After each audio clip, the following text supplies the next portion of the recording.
really play golf. I play golf, but it's my exercise. Yep. Yeah.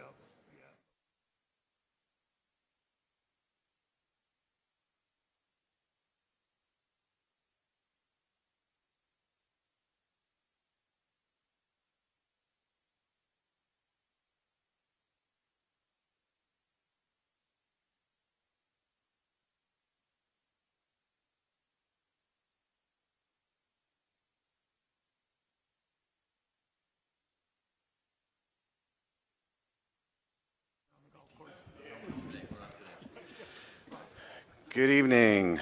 I'd like to convene this meeting, the regular meeting of the City Council at 7:25. First item is, would you please join with me in reciting the Pledge of Allegiance? Pledge allegiance to the flag, United States of America, to the republic for which it stands, one nation, under God, indivisible, liberty and justice for all.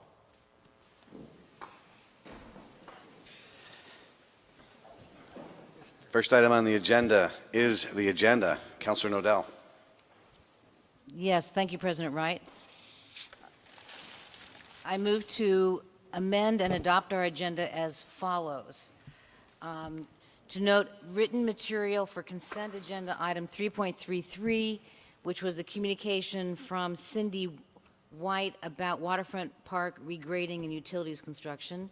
Note also written material for consent agenda item 3.34, another communication from Cindy White, this one about North Shore Pause Place.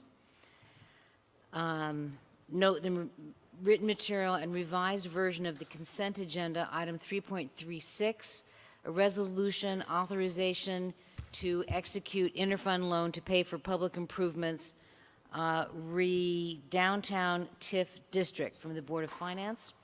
Note correct title and written material for consent agenda item 3.40, resolution waterworks system supplemental bond resolution number 3 from the Board of Finance, sponsored by the Board of Finance. Note written material for agenda item 4.01. This is a deliberative agenda item. Communication from the mayor regarding appointment of Burlington Electric Department General Manager. Note written material for agenda item 4.02, a resolution on actions in response to the recommendations to the City Council and Mayor by the, quote, Everyone Loves a Parade, quote, Mural Task Force, Councilors Roof, Shannon, and Dean. Note revised version of this agenda item per Councilor Shannon. This revised version was added, I believe, this afternoon, since the original Friday posting. Add to the agenda item 9.01, a communication on City Place Burlington update, verbal expected executive session per Chief of Staff Riddell. Thank you, Councilor Nodell. So we have a motion with the agenda as amended. Is there a second by Councilor Hartnett? Any discussion? All those in favor of approval of the agenda as amended, please say aye. Aye. Any opposed? Hearing none, we have passed the agenda unanimously. Item number 2 is the public forum, and we are almost at 7:30, so I will open the public forum. You have 3 minutes to speak, and there is a lighting system in front of you there. When the middle light goes off, you have about a minute left or so. Unless the red light goes off, you need to conclude your remarks. We will listen attentively to whatever you have to tell us. We just ask that you do it respectfully. And with that, I'll open the public forum. And we will begin with Norm Fisher, to be followed by Kathleen Backus. Mr. Fisher, welcome. Thank you. I'm going to use the public record. Mr. Fisher, we need to have you use the microphone so the Channel 17 can pick you up and everyone can hear you. Either one. Either one should work. Okay, here. I usually stand, but I'll manage to sit down. I'm going to use the public record to say 3 things about the report and the resolution that is essentially based on the report, and they're all negative, as you might expect from what I said last time. First thing about the report is that it misrepresents how many people on the task force voted for it. As a matter of fact, the audio of the July 31st meeting shows that apparently nobody voted for it because Chair Wang said there wouldn't be a vote. As a matter of fact, Gary D. Carolis came in with a motion which was never voted on, and that motion was not to take the mural down. Chair Wang also said in the August 13th meeting that the general census was to take it down as soon as possible, which is not in the audio. The second issue is what kind of knowledge did the task force have, particularly of art? And the answer is apparently they had no knowledge of art theory at any rate. And as a matter of fact, the people that were chosen to be on the panel apparently did not present themselves as having that knowledge, and there were two people who had extensive knowledge, and I must say one of them was myself, of art theory, and they were not chosen.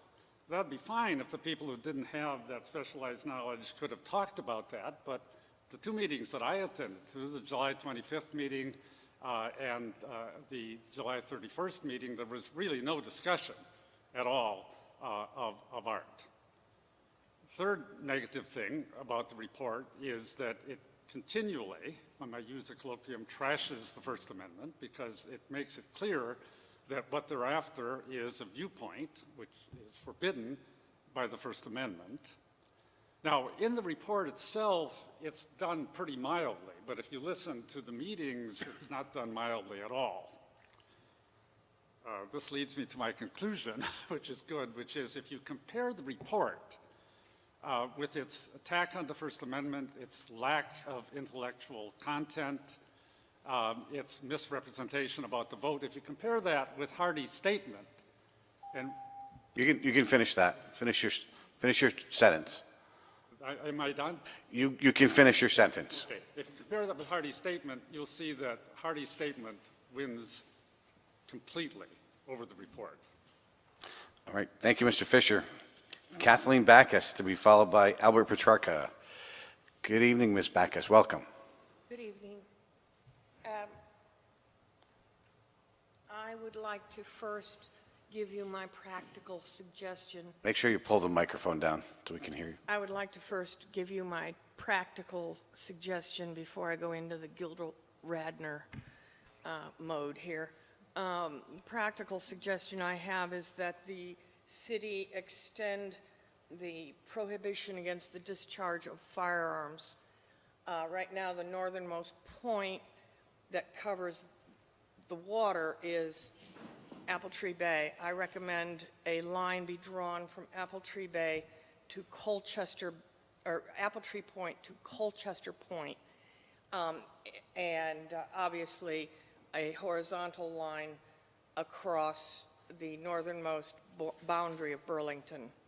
And I would recommend that that area of water also be prohibited for the discharge of firearms. On Saturday morning,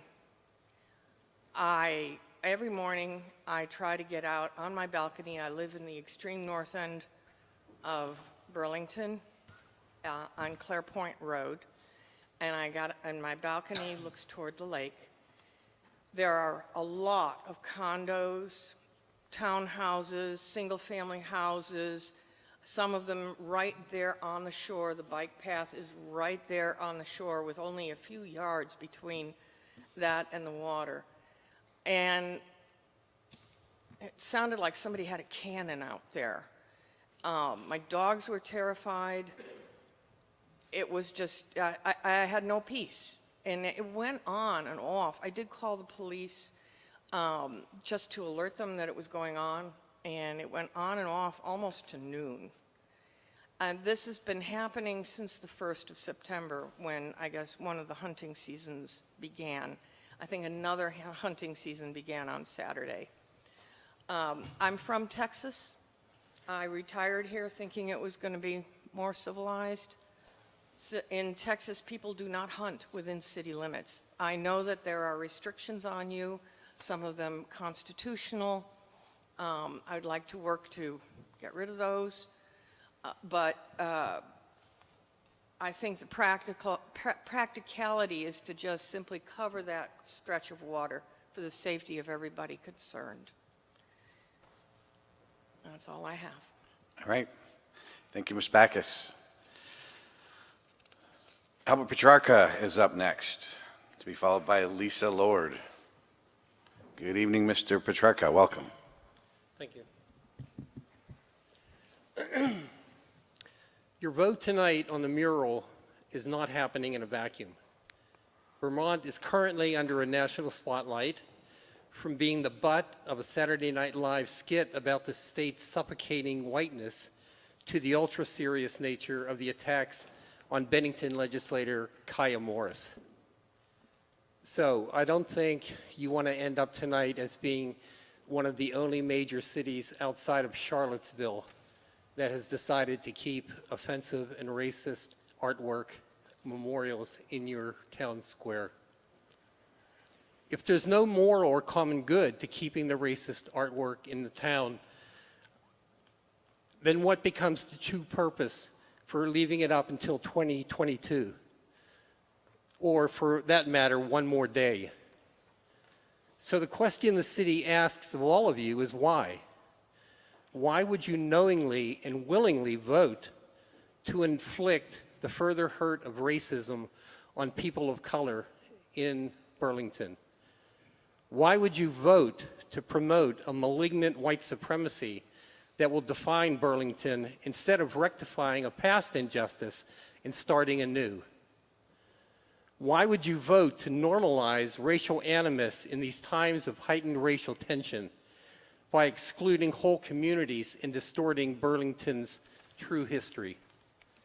Why would you vote to surrender to the financial interests of Church Street capitalism and put money over morality? A vote to continue to inflict this mural on Burlington until 2022 is a racist vote. Make no mistake about it. You will not be absolved by history if you cast a racist vote. Bring the mural down now. Thank you. Thank you, Mr. Petrarca. Lisa Lord is up next, to be followed by Steve Marshall. Good evening, Ms. Lord, and welcome. Hi, thank you. I am Lisa Lord. I'm a Burlington resident, and I'm here about the mural. And I know you're making a decision, and I recognize that there isn't any one decision that is going to make everyone happy. I have 3 considerations that I ask you to keep in mind while you are considering what to do with the mural. The first one is implicit bias. And for white people in this country, implicit bias is inescapable. Even the most kind-hearted of us, we see through racially biased eyes. For those of you that are white, if you haven't been trying to understand implicit bias, both in general and in yourself, while the controversy around the mural has been happening, then I ask that you please open yourself up to it as you make your decision. The second consideration is that racism isn't going away. We can pretend that we don't see it, but it doesn't make it any less present or real. Racism is a problem that is going to continue to be a problem until white people make it not a problem.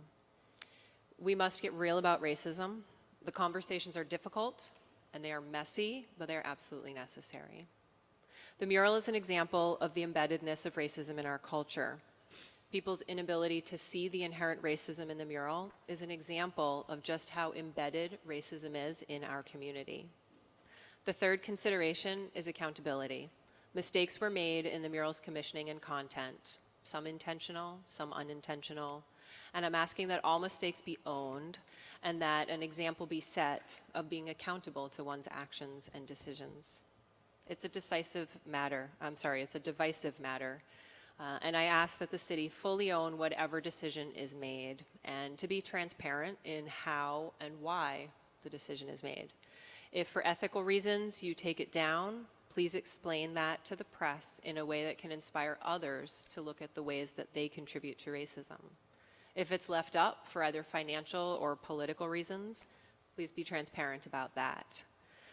Under no circumstances, please state that the mural is not racially biased or skirt around the bias in it by rationalizing any of the intention of it. The intention of the mural doesn't matter. The impact is what matters. I appreciate your time and consideration in this delicate matter. Thank you. Thank you very much, Ms. Lord. Steve Marshall, to be followed by Sandy Nguyen. Good evening, Mr. Marshall. Welcome. Good evening, Mr. Wright, councilors, mayor. Two thoughts. I'm going to try to split my time. So, the mural. We are already talking about racism, so I'm going to talk about another angle on the mural.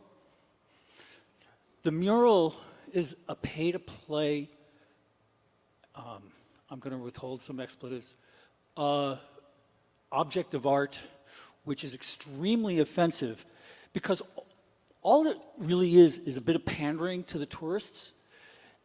As a piece of art in a public space, we should not have to suffer from having the staff of Lunig's Bistro painted up on the wall.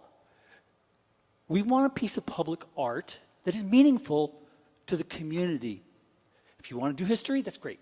Let's do real history. But in the meantime, you have a piece of art underneath the one that you have up there on the wall. You can take those panels down now, and you will not have a blank wall. You will have another piece of art, which was painted by an artist, welcomed by this community. I don't know what happened, why it got covered, but in any event, we have a choice. The other thing I wanted to talk about is my gratitude to the city. I am involved with a camp, a homeless camp, and with the homeless community in general. And at least up until now, I have not heard that it's changing. The city has had a policy of leaving homeless campers alone except where they think there's some reason to move them. We had 3 camp closures last year. We haven't had any this year that I'm aware of. I'm really grateful on behalf of the homeless community that this is true. I want to add that the camp that I'm part of places its trash by the street and the trash has been removed. I cannot tell you how grateful we are because it makes it possible for us to keep our camp clean. Thank you. Thank you, Mr. Marshall. Our final speaker tonight is Sandy Nguyen. She comes bearing gifts.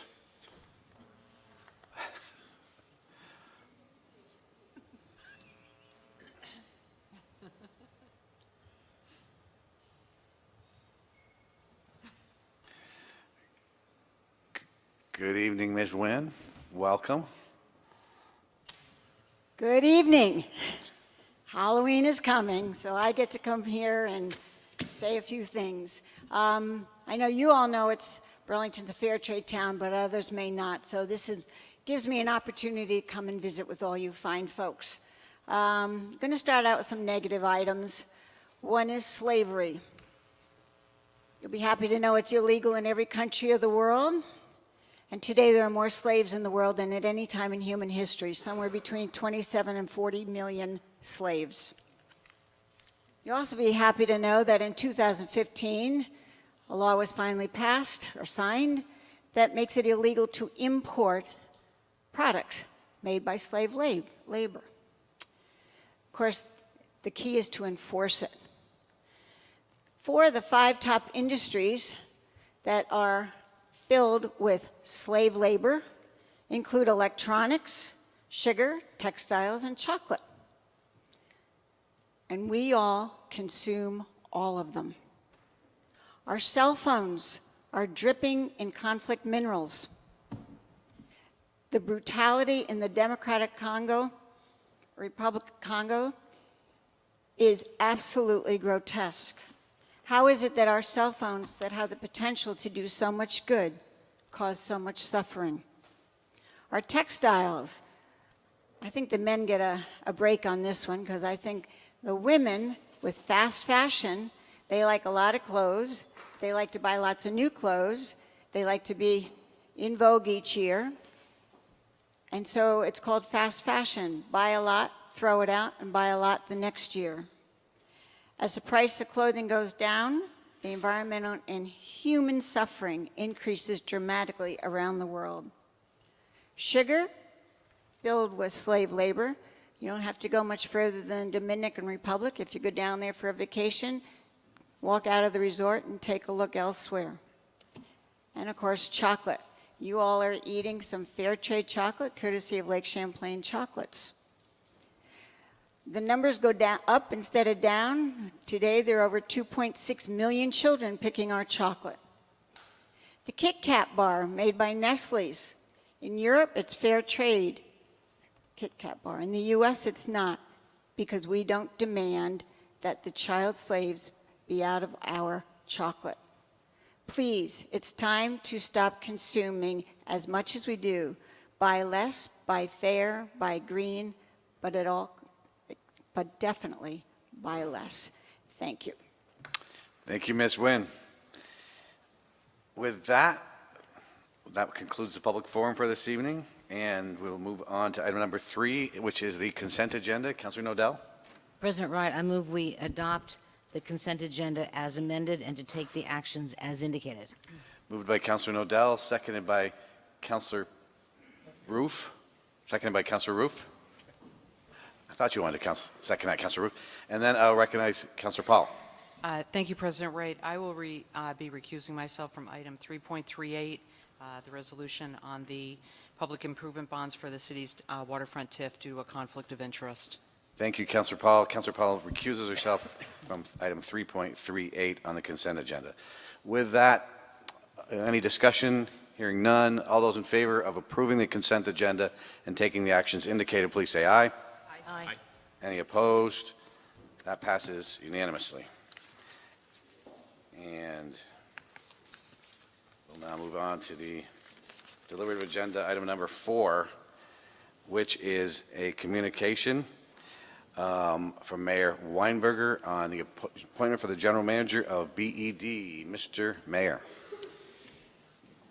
Thank you, President Wright. I am excited to bring before you tonight an appointment for the confirmation of the next general manager for the Burlington Electric Department. I'd like to invite Darren Springer to come up and join us at the table.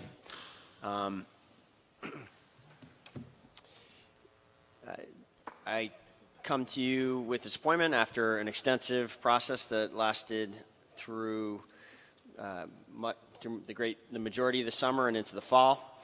This is, from my perspective, I think all mayoral appointments are important. This is one I care a great deal about, given the significance that the general manager and the Burlington Electric Department have on the people of Burlington, given the long history that we are, I think, all proud of providing public power to this community for over 100 years. Just to quickly summarize the reasons why I think Darren will be an outstanding choice if the council approves him tonight to lead BED, starts with the fact that I think in many ways BED is on a roll right now. I think there's a lot of good stuff happening there after a challenging period of transition, which involved the substantial reorganization of the department, the downsizing of the department in some ways, and the creation of a variety of new strategic initiatives. That 4 years into that effort is succeeding on many fronts. I think you see that with the credit rating and financial upgrades of recent years. I think you see it in the now decade of rate stability, which would not have been possible without some difficult choices. I think you see it in the continuing to improve service metrics in terms of power reliability and, very importantly, employee safety. And I think you see it in the way in which the Burlington Electric Department has become really certainly known throughout the state and even nationally known now as a significant voice and a significant innovator in how to do 21st century utility work correctly, and in particular how to transition away from traditional sources of power into more decentralized sources of power. I think it is a time, I think the council is well aware that I've been certainly open with numerous other departments to going outside of city government, getting new perspectives into city government. In this case, I was really hopeful we could find someone, I'm excited to be bringing with you someone I think is fully qualified and is the strongest competitor and will not lose time in the transition that would be inevitable with someone coming from the outside. Second major area, the reason why I brought forward Darren really has to do with a combination of the challenges that we see on the immediate horizon in the coming months and years for BED and how that overlays with Darren's, I think, unusual resume and background. We have a number of immediate significant regulatory and legislative challenges that the Burlington Electric Department will face. We cannot go forever without a rate case, and in the next one or at most, I think, 2 years, we will have to go through that complex process. We will need to continue to protect the standard offer, as it's called, that has saved Burlington ratepayers $1 million a year for the last couple of years because of our success with renewable generation. That standard offer is under threat, and more. Darren has an outstanding reputation in Montpelier in both those regulatory and legislative arenas from his years working as the deputy director of the deputy commissioner of the Public Service Department, the department we engage when we are going through processes with the PUC. This board, this council is very familiar with that department and their work. Darren also served in a role where he was more or less daily engaged with the legislature as the chief of staff to the governor, and the number of people from those worlds who have reached out to offer their enthusiasm and excitement about the prospect with working with Darren in this role has been impressive. Finally, I have come to think that the work that Burlington Electric is doing right now in terms of leading Burlington towards becoming a net zero energy city is among the most important work that we are doing in city government. It is an exciting time for that work. We have a RFP in the field that has gotten an enormous response from over 14 consultants who want to help us write a roadmap for how we get from where we are now to being a net zero energy city across not just the electricity sector, where we already are there, but the thermal and ground transportation sectors as well over the next 10 to 15 years. This is a very ambitious goal. It may be the most ambitious goal of its type in the country. We truly believe it's an achievable goal with the right leadership, with the right focus and talent. And I do believe that Darren is very unusual in the experience that he would bring to that effort from the whole, really his whole career, whether it's serving with the National Governors Association in a policy and energy role, with Senator Sanders for 4 years in an energy policy role, or maybe most notably as that deputy commissioner position, he was involved in the creation of Vermont's roadmap, which has been one of, maybe the most successful piece of public policy in Vermont in recent memory, in that it resulted in an enormous explosion of green jobs and a real transition towards renewable energy, wind, solar energy. We have an opportunity to do something similar at the local level here. I think Darren's the right person to lead that, and I think that work, if you reflect on the events even of just the past couple of weeks, is tremendously important. We have a chance to get it right, not just for the people of Burlington, but potentially in a way that has broader implications for how we work as a country and get the critical efforts we need done. So thank you for allowing me to make those extended remarks. President Wright, with that, Darren is here and I think prepared to make a short statement if that's your pleasure, and then answer any questions you have. Thank you, Mr. Mayor. And yes, Mr. Springer, would you like to say a few words? Sure. Thank you very much. Thank you, Mayor, for asking me to serve as the next general manager at Burlington Electric, subject to the confirmation process this evening. I want to note that I'm joined by colleagues from Burlington Electric, Duke Dutra, who is the Chief Steward of the IBEW, Munir Casti, Manager for Utility Services and Engineering, and Mike Kanarick, who is the Manager for Communications and Customer Care. I also want to note that I'd be remiss if I didn't thank Neil Lunderville, who is here, who is our former GM, who did great work over a number of years to put us in the position that we're in today. Burlington Electric has a number of terrific accomplishments, as the Mayor just noted, relative to reliability, to safety, to affordability, on energy efficiency. We use 4% less electricity today in the city than we did in 1989 when we started those energy efficiency efforts. And in 2014, becoming the first city in the nation to be sourcing 100% of our power from renewable generation. And it's really thanks to the good work of the BED team and the support of the community that all of those types of efforts have been possible. And if I'm confirmed, I'm very much looking forward to the work ahead to advance the Net Zero Energy City mission that we have, to make as much progress as we can on district energy and move that forward, to advance electric transportation, whether it's electric buses or electric vehicles, and move forward a number of other initiatives and do so in a way that ensures that everyone in Burlington feels they are accessible, that those initiatives are presented equitably, that there's opportunity for all. And I can say, as somebody who lives in Burlington in the New North End with my wife and our 2 children, I am aware of the enormous pride that this community has in our municipal electric utility. I would take the trust very seriously, given the opportunity to be the general manager at Burlington Electric. And I would commit to you that we would continue the close partnership with the council, with our departments, other departments in the city, to advance a number of these important initiatives over the coming years. So thank you for the opportunity to be here this evening. Thank you, Mr. Springer. Are there any questions for the nominee?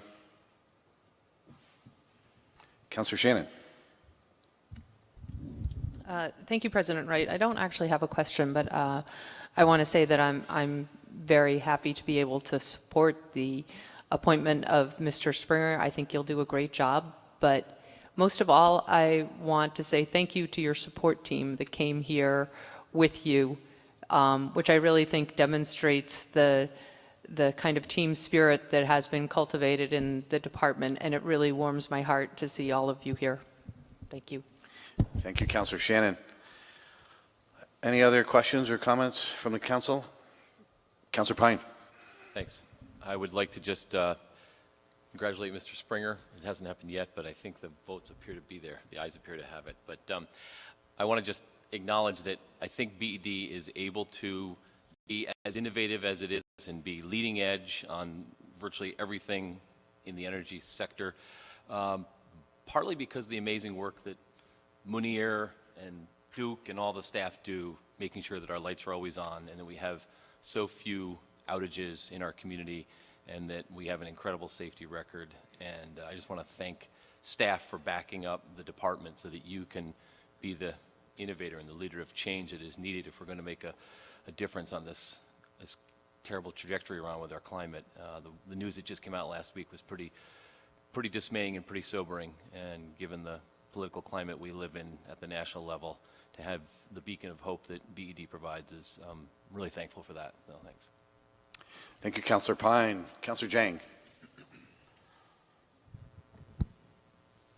So I have a lot of questions, Mr. Darren, and thank you for being here. And one of them is, I think that you know that you have big shoes to fill.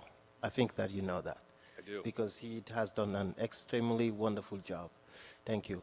And one of my questions is, if you can elaborate a little bit, and I think this is very important, aesthetic, safety, renewable. As a general manager, where do you see all of those 3 terms meet? Aesthetics, renewable, and safety. Safety, yes. So for us, safety is the #1 value at Burlington Electric. We take that incredibly seriously. We've made strides in the last number of years in terms of reducing the number of lost work days, the number of incidents, and making sure that we have a culture of safety and that everybody in the company feels as though they own the mission of being safe, making sure everybody gets home safe to their families. So that is just the #1 value, and it's overarching with everything that we do. I think in terms of renewable energy, it also is a value that is broadly shared within the company. I think there's great pride in the accomplishments so far relative to renewable energy, and it's something that, you know, no matter who you talk with, there's a great recognition that that's a part of our future and something that we need to continue to build on. And in terms of aesthetics, I don't know if we've had conversations, so perhaps you're referencing the power lines with regard to that. We do have, some of our system is underground, and some of our system is above ground in terms of our power lines.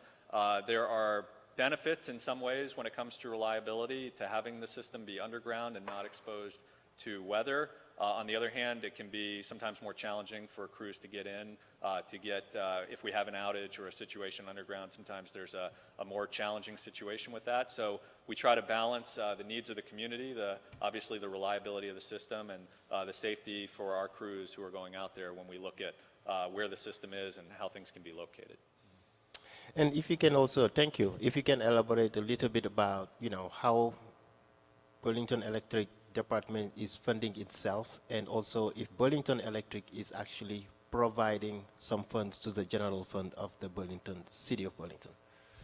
Absolutely. So Burlington Electric is funded through revenues that are not coming from the general fund, but coming from primarily from sales to customers, and we also have revenue through our participation in the renewable energy credit markets. Those are the two primary sources of revenue. We do, I believe, provide a payment in lieu of taxes, as well as, you know, we collect a franchise fee on our bills for the city, so we provide those services. Mm-hmm. And lastly, I heard of the relationship that you have with Nissan, I believe. Yes. And it sounds like currently the employees at Burlington,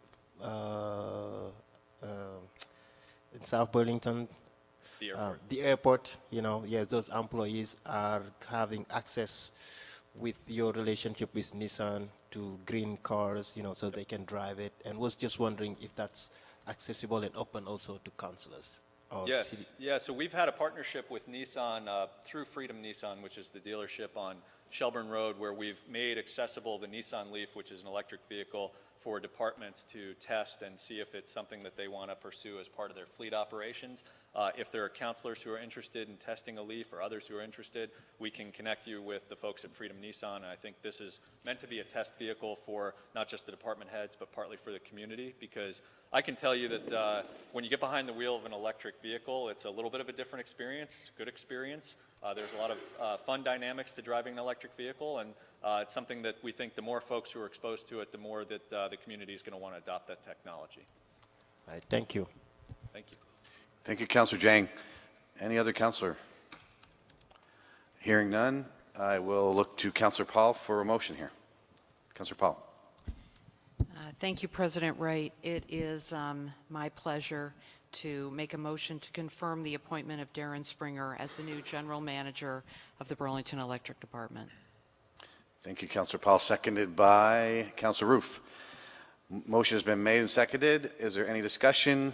Hearing none. All those in favor of the appointment of Darren Springer as the new general manager of BED, please say aye. Aye. Aye. Any opposed? Passes unanimously. Congratulations, Mr. Springer. Thank you very much.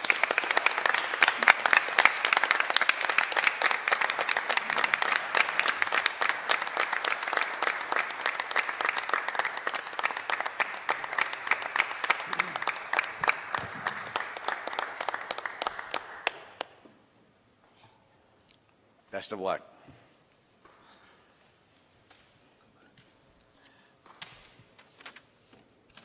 For sure, that one. Moving on to item number 4.02 is a resolution dealing with the mural, and Everyone Loves a Parade mural task force recommendations. Councilor Shannon. Thank you, President Wright. With your permission, I would like to clarify what I'm moving before the second, just so we all know what the motion is. I know we do have some confusion about which resolution is out there, so yes, we appreciate that clarification. Okay. Councilor Shannon. Okay, so I move to adopt the revised version, which was on the table tonight and is also noted in board docs as it's the first one, Church Street Marketplace Actions in Response to Recommendations, RE Everyone Loves a Parade mural revised. So this is the resolution that I am moving for adoption, and to specify why we have this revised version, I had submitted a resolution that got mixed up between my submission and it getting posted on board docs, and a couple of edits that I had made to the document prior to submitting got lost. And those specifically were on line 27, the version that I am moving now calls for a report from BCA to the Parks, Arts, and Culture Committee rather than to the City Council. And secondly, they're on line 47 and 48, the be it resolved that the City Council sets a goal of relocating ELAP from its current location by August 29th, 2022, per the task force recommendations. In addition to those, we got an email from Councilor Jang today, and much of what Councilor Jang had asked for is also incorporated in this. So specifically from his email, he requested one, deleting with a promise to take action on the proposed recommendations from the report. That is gone in the... Point of order. Well, Councilor Jang, did you have a point of order? Yes. Councilor Jang, what is your point of order? My point of order is what she's referencing to is from the the original resolution. Okay. Not for this resolution. Okay, that's a point of information. Point of information. Thank you. Just trying to clarify what is in this. So I deleted with a promise to take action on the proposed recommendations from the report at Councilor Jang's request. Number two, added a whereas clause. The City Council, with the mayor presiding, recognizes and appreciates all 7 members of the Everyone Loves a Parade mural task force for volunteering their time in serving the city in this capacity. Number 3, deleted the be it resolved clause and gave with a slight rewording that Councilor Jang had suggested, but not including the report date that he had suggested. And lastly, added the be it further resolved, the City Council respectfully requests the Burlington City Attorney to send a letter on our behalf to the Everyone Loves a Parade mural artist Pierre Hardy with all City Council resolutions about the Everyone Loves a Parade mural issue from our first action on January 29th, 2018 up to the present. And with that, I would ask for the floor back after a second. Seconded by Councilor Dean. Councilor Shannon, you have the floor back. Thank you. I really do appreciate the work of... Oh, you're good. Okay. I very much appreciate the work of the task force, and I also appreciate the different viewpoints that have presented here tonight. And I think the comment that, you know, not everybody is going to be happy is probably the most accurate thing we could say about this. But I think we have learned some things in the process, and I think we'll do better in the future.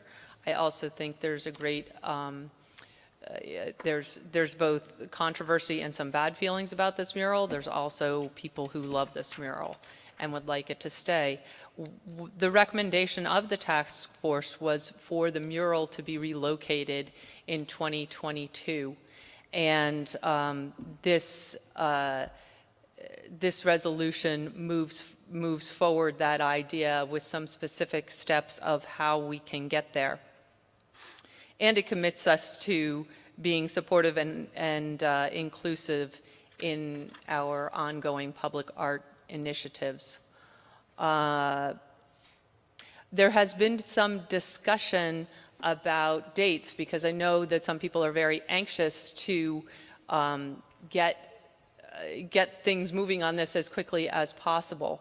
I think it's very important that we include BCA in our process going forward because that's where our expertise is in the city on issues like what we're dealing with.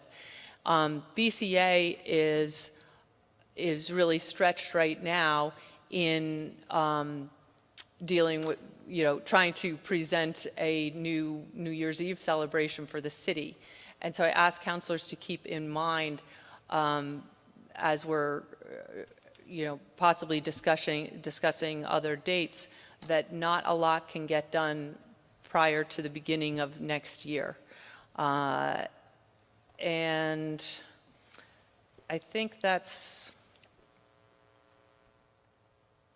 all I have to say, and hope that the council will be supportive. We're trying to be respectful of the artists' rights and the commitment that was made to keep this mural up for 10 years, and at the same time move on to the next phase as quickly as possible once we do that, and to do it better in our next round and try and be respectful and inclusive of everyone in our community. Thank you.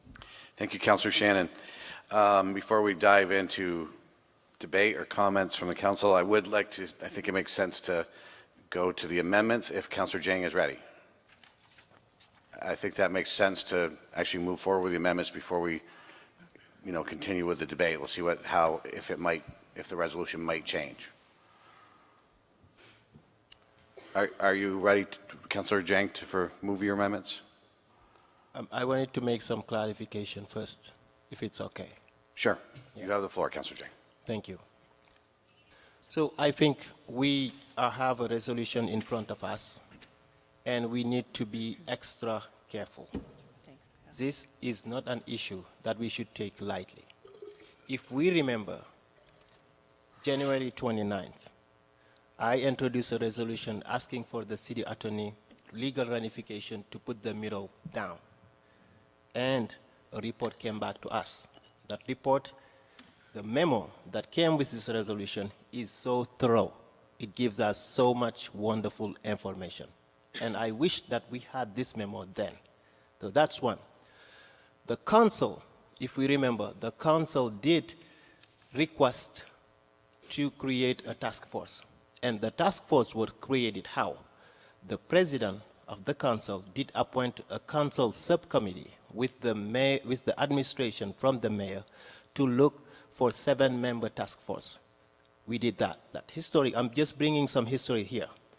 And then from there, the task force, they met over 6 times, and they brought us a resolution, a report. And the report said clearly that this mural may stay there until August 2022. In front of us, we have a resolution that is asking that we as a council have a goal of keeping the mural there until 2022, which I think is not accurate. And the other things that I wanted to mention that I think is very important for the people is this is not an issue. This is not an issue we should take lightly by the fact that people have been talking since 2012. Since then, people have been expressing their concern. The council nor the administration did take action. Now it is about time for us to come together as a community. People felt discriminated. We did not do anything. And this resolution in front of us is doing nothing other than perpetuating, ignoring the cries of the marginalized people that live in this community. And I am going to request, maybe we do a robot call. I refused many times, in multiple occasions, to call this mural is racist. Multiple, because I understood that the process was not to hurt people. But when we find out we made a mistake, at the council, I think it is necessary for us to take the appropriate step as soon as possible to take the mural down. Now, one thing, I refuse when I've been talking to councillors here to let Burlington City Art wait until January to come with a report that will tell us where are the possible sites we need to put it. That to me requires 2 weeks. 2 weeks we should know in this city where we can locate it. There are so many examples in my head that I can tell you right now. When things are hurting people, we need to store it somewhere until we know what we can do. But we cannot leave it there forever. That's not possible. So some of the amendments that I would want to make is this, if we're ready for me to put them up. Yes. Thank you. I would like to move to amend by deleting lines 36 to 39 of the revised resolution and adding the following resolve clause. Be it further resolved, the City Council respectfully requests the Burlington Church Street Marketplace Department to identify a list of possible sites to which the Everyone Love the Parade mural could be relocated and an analysis of those possible sites in light of the art commissioned by the City of Burlington Church Street Marketplace Department and the community concerns that have been raised, and the council requests a report from the Church Street Marketplace Department by November 26, 2018. Instead of BCA, I would like the Church Street Marketplace to look into possible site where we can locate the mural and to report back to us by November 26, 2018. That's my first amendment. So let's deal with that one first. That motion has been made and seconded by Councillor Pine. Point of information, President Wright. Point of information, Councillor Nodell. I believe that as I look at the line numbers, Councillor Jang, is it correct that it's lines 35 through 38 that are deleted?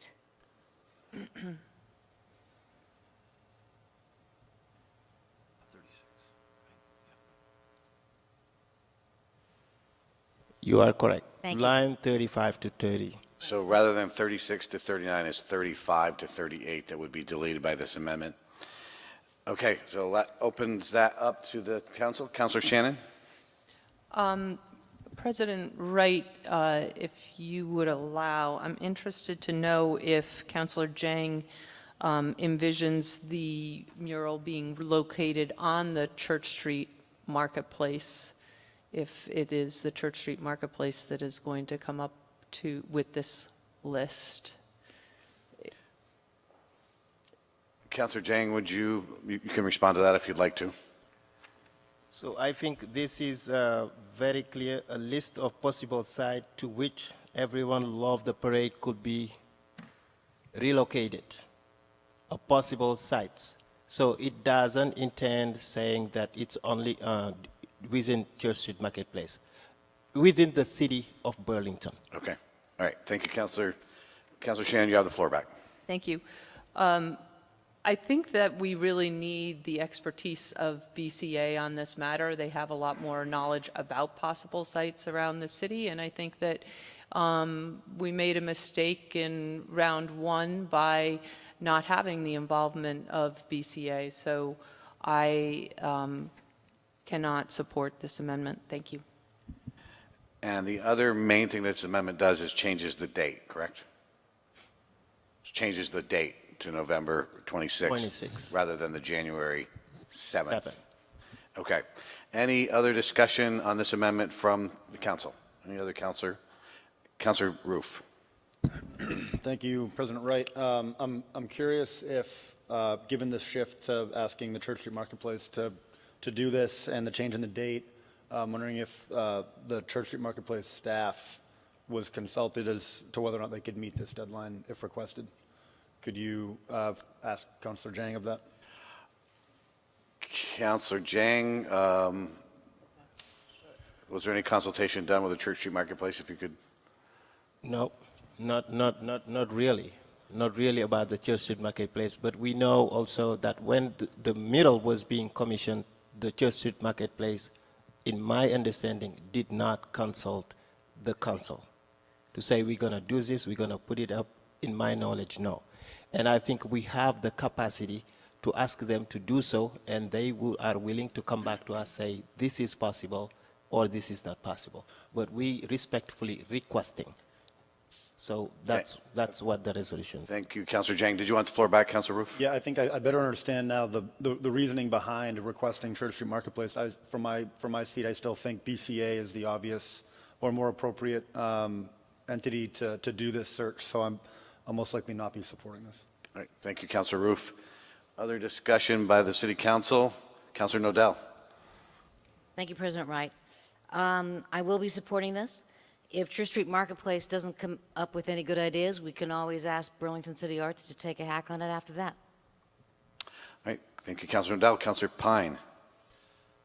I think it's pretty clear that departments for the city can work across from one department to the next. So if the marketplace doesn't have that breadth of expertise in terms of possible sites and, dealing with public art beyond this particular installation, I don't think it's too much to ask to say they will be consulting or in consultation with BCA. I think the issue really is, can we move on this more quickly than just waiting? I think that's really what it comes down to, is do we have a sense of urgency out of respect for the portion of this community for whom this display is an offensive display of art?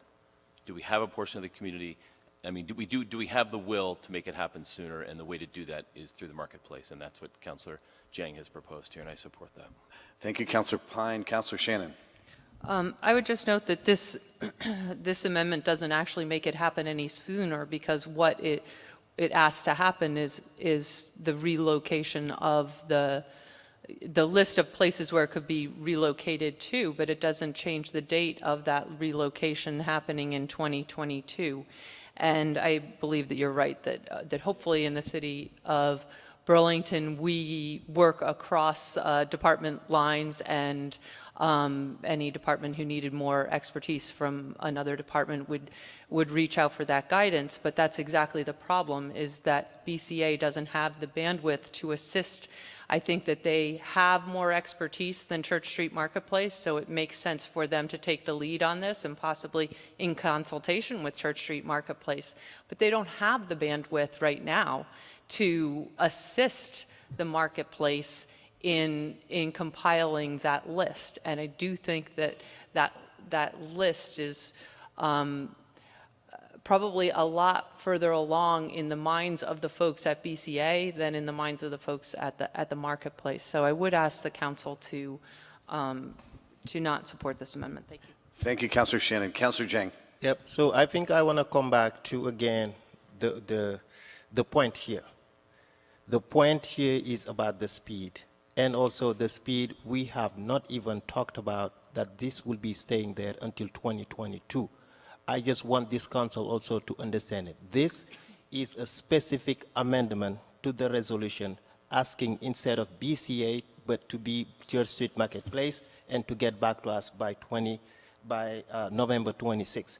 And again, finding a list of places where it can go, it doesn't require money, it doesn't require expertise, it just requires 8 hours a day. You know possible places, you go talk to those people, make the measurement, and go to another place, make the measurement, and come with your report.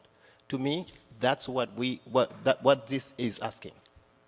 Who is doing it, and when that it need to come back here? Thank you, Councillor Jang. Councillor Mason. Thank you, President Wright. I think where I'm struggling is what analysis means. I agree with you, Councillor Jang, that it would be very easy to find, multiple, but as we are all aware, the current mural is on private property, and I don't know whether the analysis that we're looking for back involves some type of engagement with a private property owner, in terms of whether they would be amenable to taking this site. And if the answer is no, I don't really see what good this list or analysis is. And if the answer is yes, I would somewhat echo the concerns that asking this to be turned around 6 weeks on top of regular duty seems fairly aggressive. Thank you, Councilor Mason. Any other Councilor Jang, you on the floor back? Let me see first if any other councilor wants to weigh in first. Hearing none. Councilor Jang, did you want the floor back? Yep. So I think by the city attorney's memo, it has been very clear that the city of Burlington, Church Street Marketplace, we own this mural. And if Councilor Mason doesn't understand what an analysis means based on this report, based on this resolution, I urge you to please ask the person who introduced the resolution.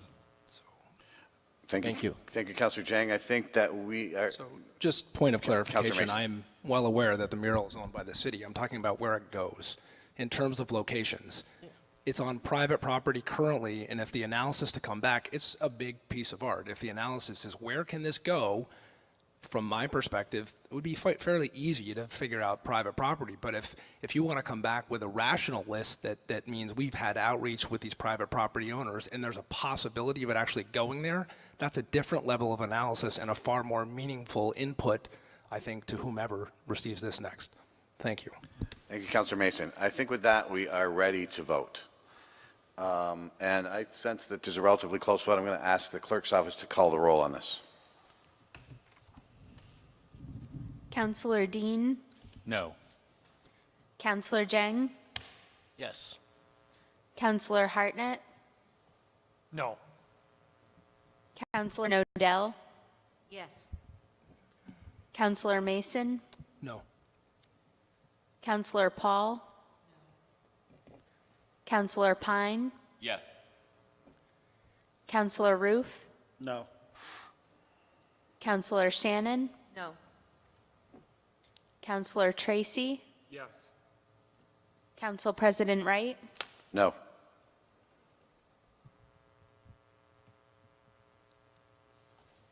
Four ayes, 7 nays, 1 absent. That amendment fails. Councilor Jang, do you have another amendment you'd like to propose? Yes. Yes.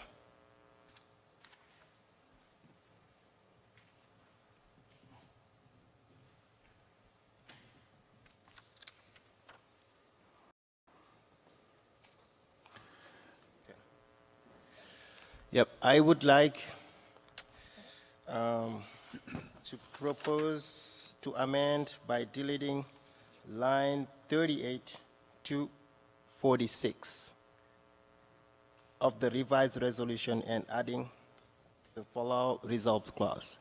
That state, be it further resolved, the City Council respectfully requests the Church Street Marketplace to add a new placard next to the Everyone Love the Parade mural to explain that Everyone Love the Parade mural is not a comprehensive representation of Burlington history from 1609 to 2009, but rather a whimsical representation and celebration of Church Street Marketplace with historical references.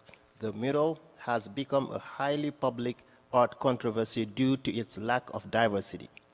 And Burlington is a diverse community that strives to be a welcoming place to live, work, and visit, and this mural is subject to relocation within the city of Burlington. Thank you, Councilor Jang. I am President Wright, thinking point that the lines may not be... Point of information? is it about the lines? Oh, yeah, I was you just got it. addressing that. I am thinking that the lines are probably not correct again because of working off the different resolution. Councilor Nodell, do you know what lines are the correct ones? It looks like 39 to 46.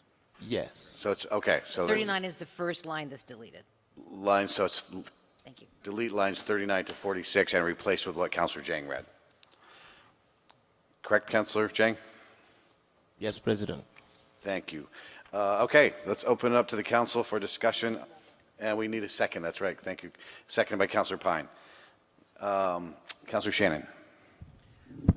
So if I am reading this correctly, Councilor Jang's amendment removes a number of things that had been brought to our attention by the task force, and I think that they are all important to acknowledge, so I'm not really sure what's to be gained by this change.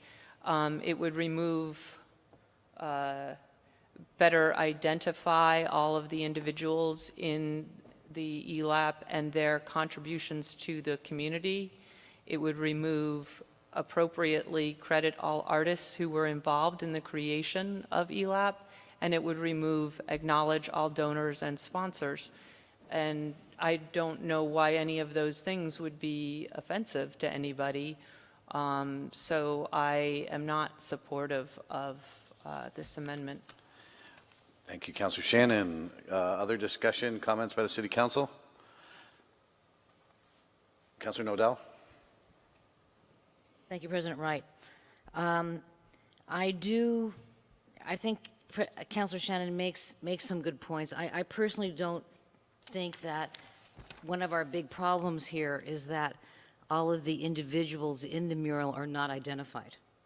I don't see that as a big problem, because the problem is that it's disproportionately elite members of our community, though not only, who are considered to be important enough to be on the mural, and thereby not acknowledging the many contributions that all members of the community have made to Burlington's success over the years. So I'm personally okay with giving up A, even though it was in the task force report. On B, I think that the Jiang amendment makes an important improvement to what would be on the placard by acknowledging that this mural has become is a controversial piece of public art, and that we are in a debate about this mural and about its meaning and the best way that we can move forward through the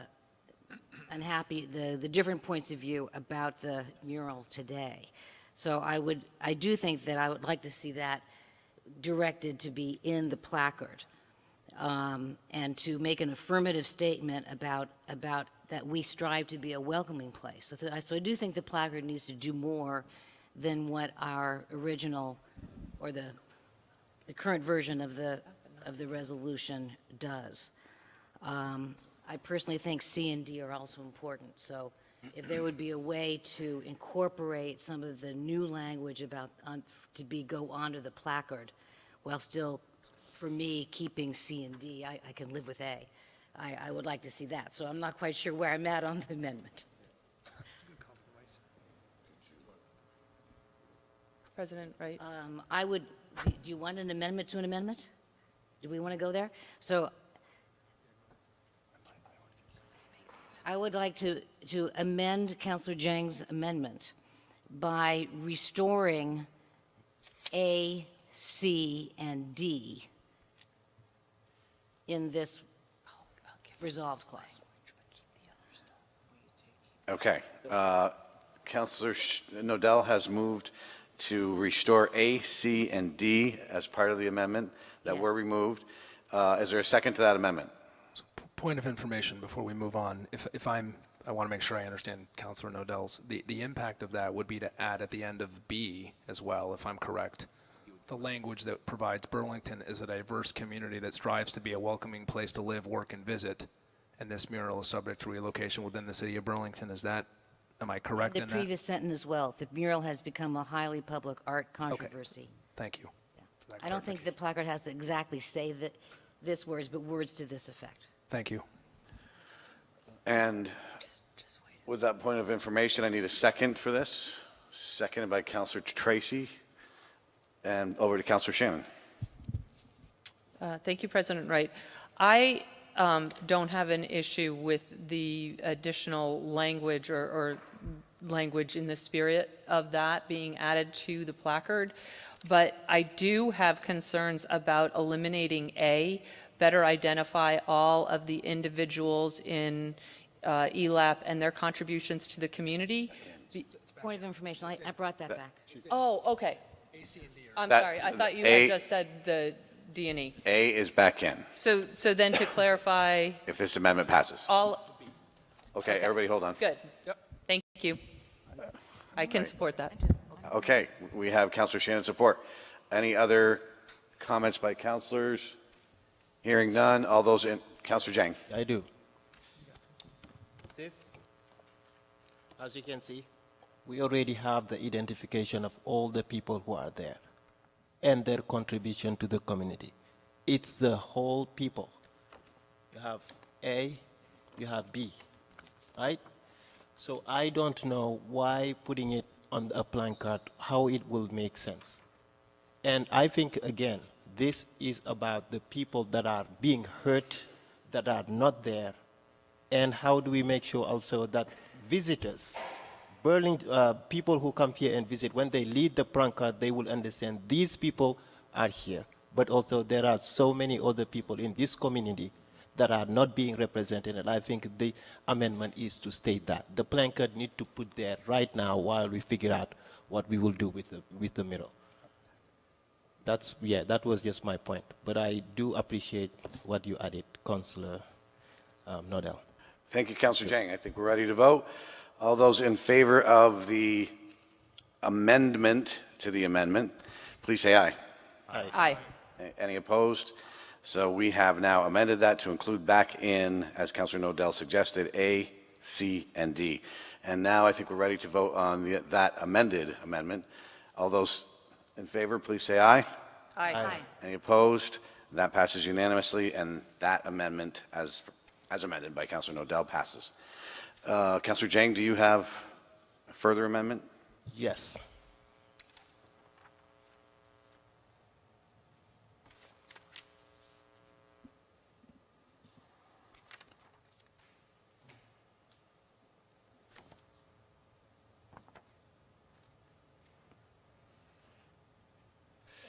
Yep, and on the revised resolution, I would like to move an amendment that will delete 47, line 47 and line 48.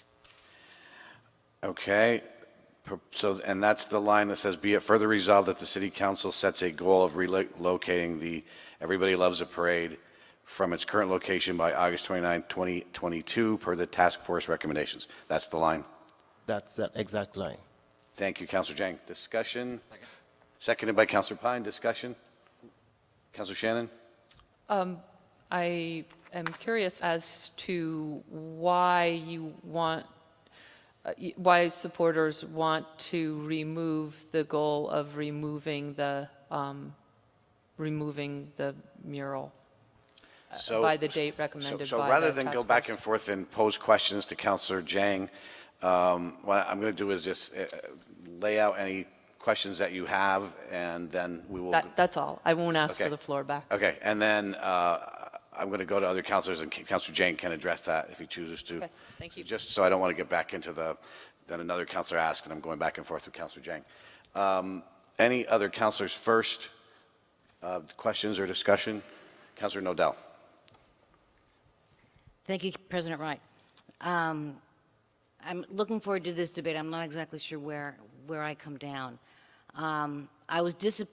This is one of the mural task force's recommendations. Okay, and I thought overall the mural task force did a very nice job. And to the extent possible, I think there's a lot of value in following their recommendations. They worked hard.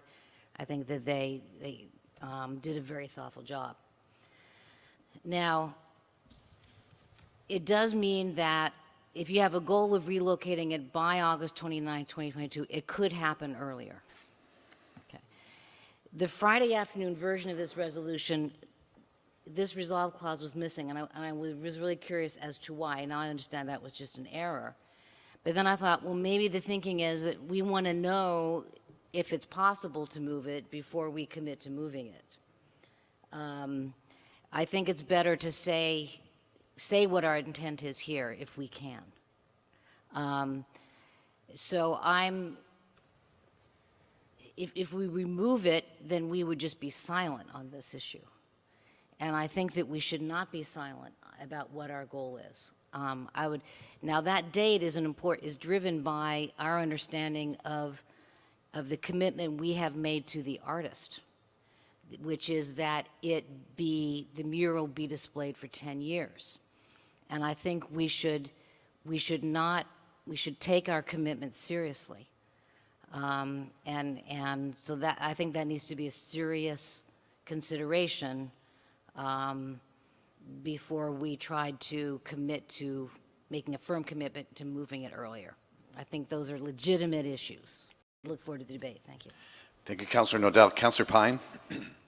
Thank you, Mr. President. The memo from City Attorney Blackwood was very instructive on this particular question, I believe. And what I believe it said was that the commitment to the artist is for a 10-year duration to be displayed. It doesn't say to be displayed at this particular location. That's my reading of that legal opinion, which I place a lot of value in, and if I'm wrong about that, I'd like somebody to correct me about that. Thank you, Councilor Pine. Can we get, there's been a request for City Attorney Blackwood to give a clarification on that. Attorney Blackwood? I believe that it was to have it displayed for 10 years as far as the artist went. However, it was always clear that it was going to be on the marketplace, and that its purpose was to go at Leahy Way. Thank you, Thank you, City Attorney Blackwood. Further discussion or comments by the City Council? Councilor Mason? Thank you, President Wright. I appreciated hearing Councilor Nodell's comments were somewhat consistent with my thinking. I would just add to that my reading of the memo was not just our promises to the artists, but also promises to founders. We had a similar 10-year commitment to them, and it does give me pause if we were to change that, what impact that may have as we're going out asking for dollars, from founders on other projects, which we all know we certainly will. Thank you. Thank you, Councilor Mason. Other city councilors? Councilor Jang. And again, I think it was more when we asked them a question, the task force, it was more because of the businesses that donated. And now we are about to vote about something that's very specific. The whole resolution, this resolution, the main point of this resolution is to keep the middle there until 2022, which I think we should not even think about. Because one thing, we are going to defend the businesses that donated money to be there, but we are going to ignore the people who've been crying out loud that this has been hurting them. It's not about when a report of the list of people coming here to us, it's not that. It's more about leaving it there until 2022. Reason why, this was the only, all the resolution that we received, this was added today. It was not on the original resolution we received. If it was, I did not see it. And I saw it today, and I think I know where it came from. Because the idea is this: if we receive a report, the next step would be to give the artist 90 days notice that this is going to be relocated. People who are defending this is to defend this mural to be there until 2022 because of the people who donated, the donors. And the memo, very clear. There is nothing where we have the donors said we donating and we want our business logos to be there for 10 years. There is not. So now, the best point about the whole resolution is to make sure we remove this mural within 90 days. Reason why all my amendments on the first is for us to keep an open communication with the artist. That's one. To acknowledge the task force member that put their time and energy into this work. It is important to at least think about those who are passing by the middle every single day. And we also know, just today through Puma, arts in downtown, the people of Burlington responded 3%. They're not really kind of interested about it. This is up to us. That's all I wanted to say. Thank you. Thank you, Councilor Jang. I think that we are ready to vote. So all those in favor of this amendment, which is to delete those lines, which has the date of, or the goal of relocating the mural by the date of 2022. All in favor of this amendment, please say aye. All those in, that was all those in favor of that amendment.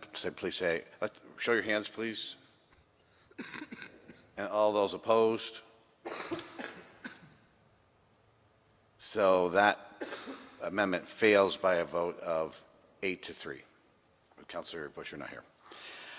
So I think that concludes the amendments. Councilor Tracy?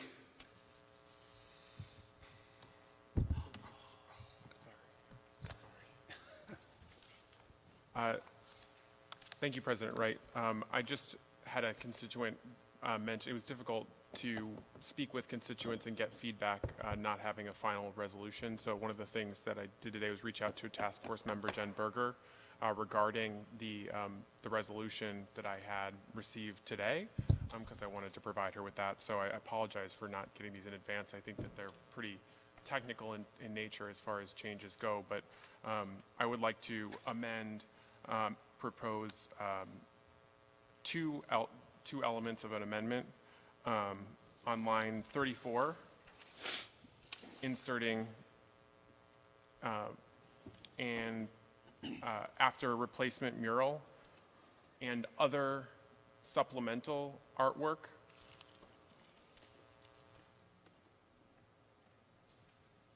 around the city. Could you say that again, Councilor Tracy? Sorry, I'm sorry, that doesn't make sense.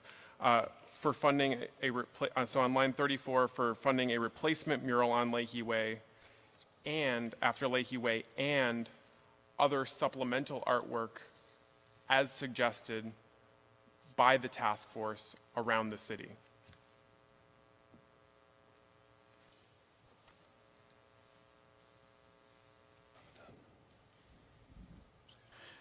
Okay, so we have that amendment. I have another element to add with that. On line, under the resolve clause, I don't know how to add this, but on line, add another subpoint under the be it therefore resolve clause that begins on line 39. So adding an E, that these placards will be in place by March 1st, 2019.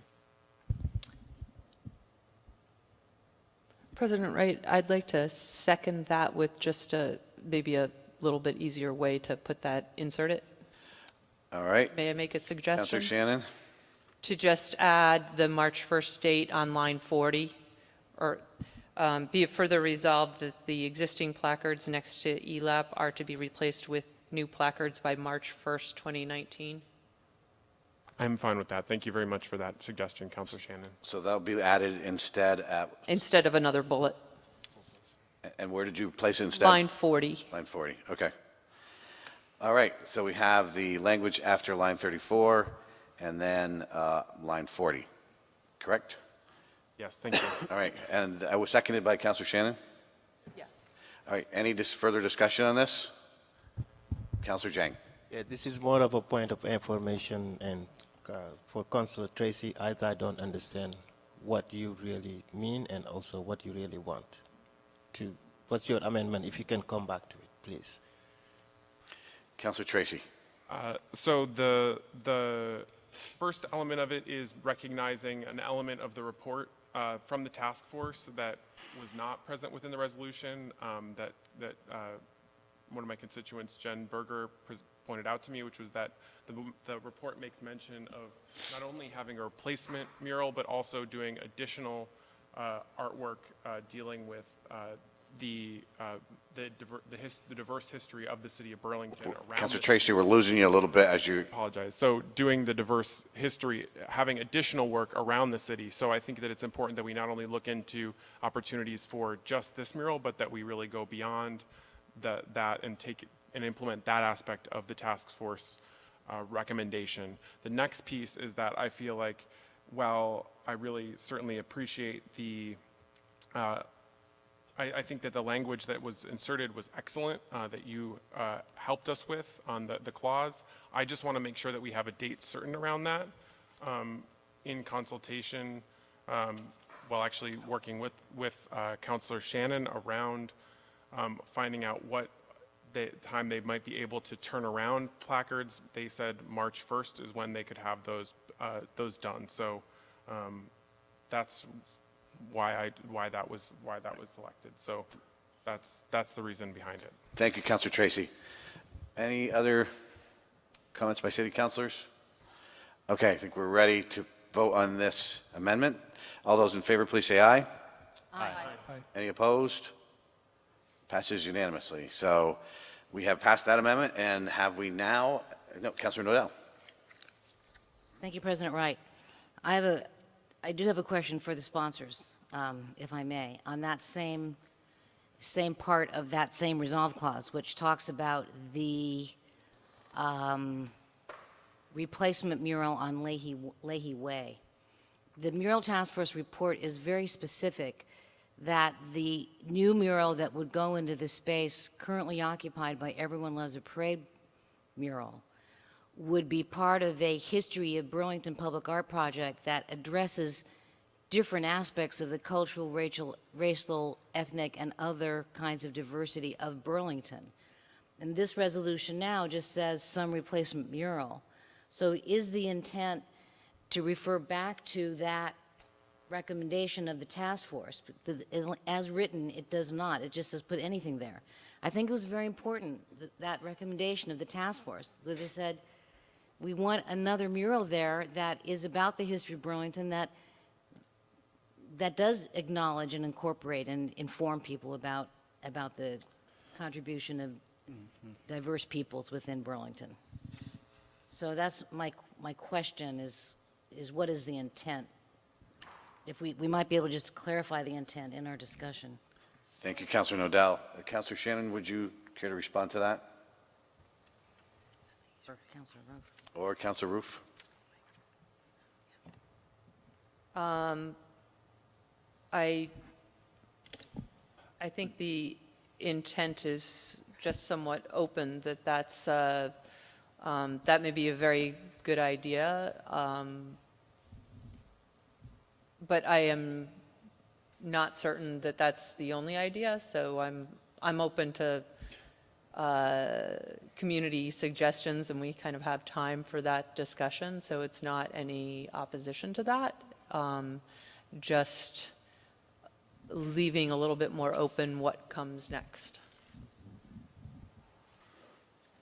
Thank you, Councilor Shannon, for that clarification. Councilor Roof? That's a good point out, Councilor Nodell. For me, it was on line 28, the update to the public art, the public places guidelines and policies to include art that redefines, reflects the different aspects of the cultural race and so on and so forth. Having that set up during the process of what would go into Leahy Way, for me, was going to be the driver there. So as opposed to predetermining specifically what it would be in Leahy Way, instead having that process in place would more than likely lead to an outcome in line with the updated guidelines in the policies. Thank you. That's my intention. Thank you, Councilor Roof. Further discussion by the City Council. Councilor Hartnett. Thank you. I'll talk more when we get to the resolution, but I think this is a particular point. I think it's interesting because really all this controversy started about it not telling our whole history of Burlington, right? So I think we need to be clear to make sure that whichever way that we travel, and my way would always be to leave Leahy Way the way it is now, add to the Everybody Loves Parade in the Leahy Way inclusive, and then talk about our Burlington history as a whole, all right? And so I hope that we do define, right, whichever direction that we go, that we're defining that we want a piece of our history in art to talk about what our history was here in Burlington. So I do think Councilor Nodell's point is a good point, that really that's why we're having this discussion, right? This is why we're here today, right? Now, again, I feel differently than most people around the table, but what I don't disagree with is that the mural on Leahy Way right now is not inclusive enough, and it doesn't show our great history here in Burlington on many different aspects. So I hope this resolution that we're passing tonight will at least identify the next mural and artwork that we're going to do if it's going to be about the history of our Burlington, and not leave it up to just a piece of artwork. I'm not comfortable in saying that tonight. Thank you, Councilor Hartnett. And just so we are now on, we have disposed of the amendments, so we are now on the final vote on the resolution unless somebody proposes something else. Councilor Pine? Sure, thank you. I've had a few people ask, so what's the big deal with the mural? Why is it such a big deal? And I think my thinking on this has actually evolved a little bit to the point where I had to write my thoughts down, so I'm going to share those with you. I want to draw on some history first to help make my case. You probably have heard about the Abenaki tribe. They're part of the Wabanaki Confederacy. There's plenty of history and evidence to show that the Abenaki have been in this region for 12,000 years. It's important to remember that 13,000 years ago, this was the Champlain Sea. That's how long we're talking about. We're talking about a long time ago. However, starting in the 1930s, they were targeted by Vermont's eugenics program, the Abenaki were.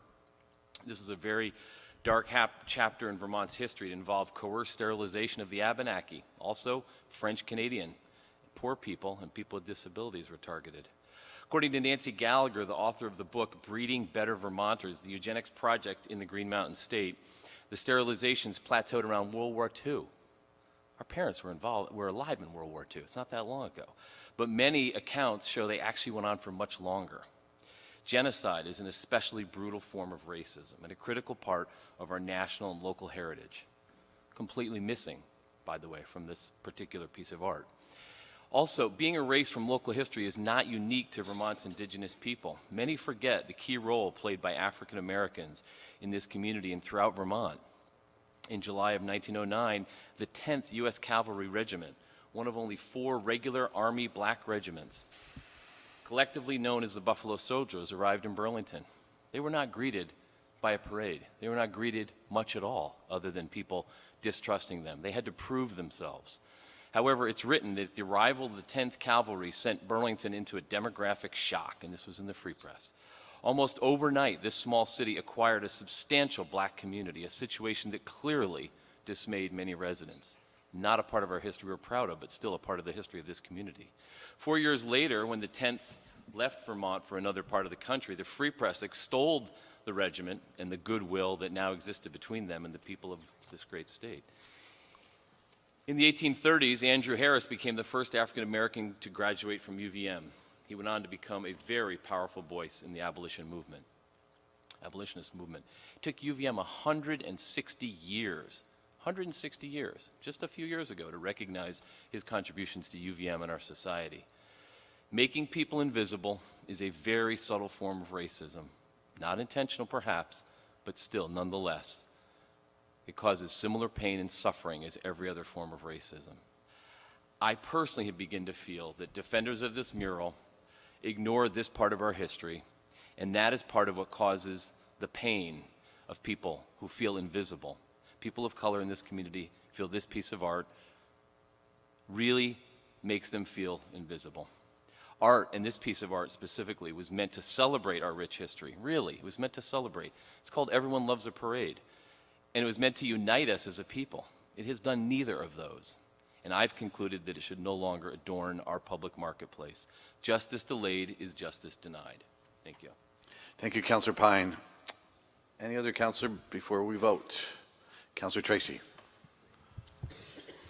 So I certainly appreciate Councilor Pine's history lesson, and I would also say kind of try to build off of that, because I think that the reference to Andrew Harris is one that I particularly, I guess, recognize and have been thinking about recently, because where I work, the UVM admissions office, that recognition that Councilor Pine spoke of took place in the form of a placard that was behind the admissions building, essentially in a parking lot, which it was not ideal. It was an out-of-the-way kind of place on our campus, and they have since moved it to a place in between Bailey Howe and Davis.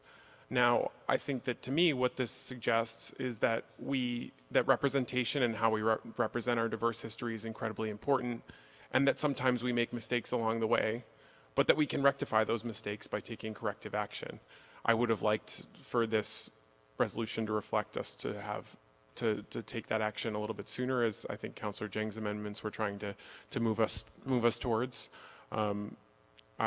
Those didn't pass, so what we're left with is this resolution, which sets a date, however far away that might be, for that to take place. So I will be supporting that because I certainly agree with the remarks of Councillor Pine that justice delayed is justice denied. Thank you, Councillor Tracy. Councillor Jang? Yep, so I will just close by saying I don't see myself voting for this resolution because I feel like we are not being heard. We are being ignored. Yes, the resolution, the mural commission may not be racist, but leaving it as it is until 2022 is racist. Thank you. Thank you, Councillor Jang. Any other councillor before we go? Councillor Nodell? I'm very sorry, President Wright, but I have to offer an amendment. Okay. What do you got? Because if it goes down, then I'm going to vote no. So I have to give it a shot. So it refers to the issue I raised when I last had the mic. Line 34,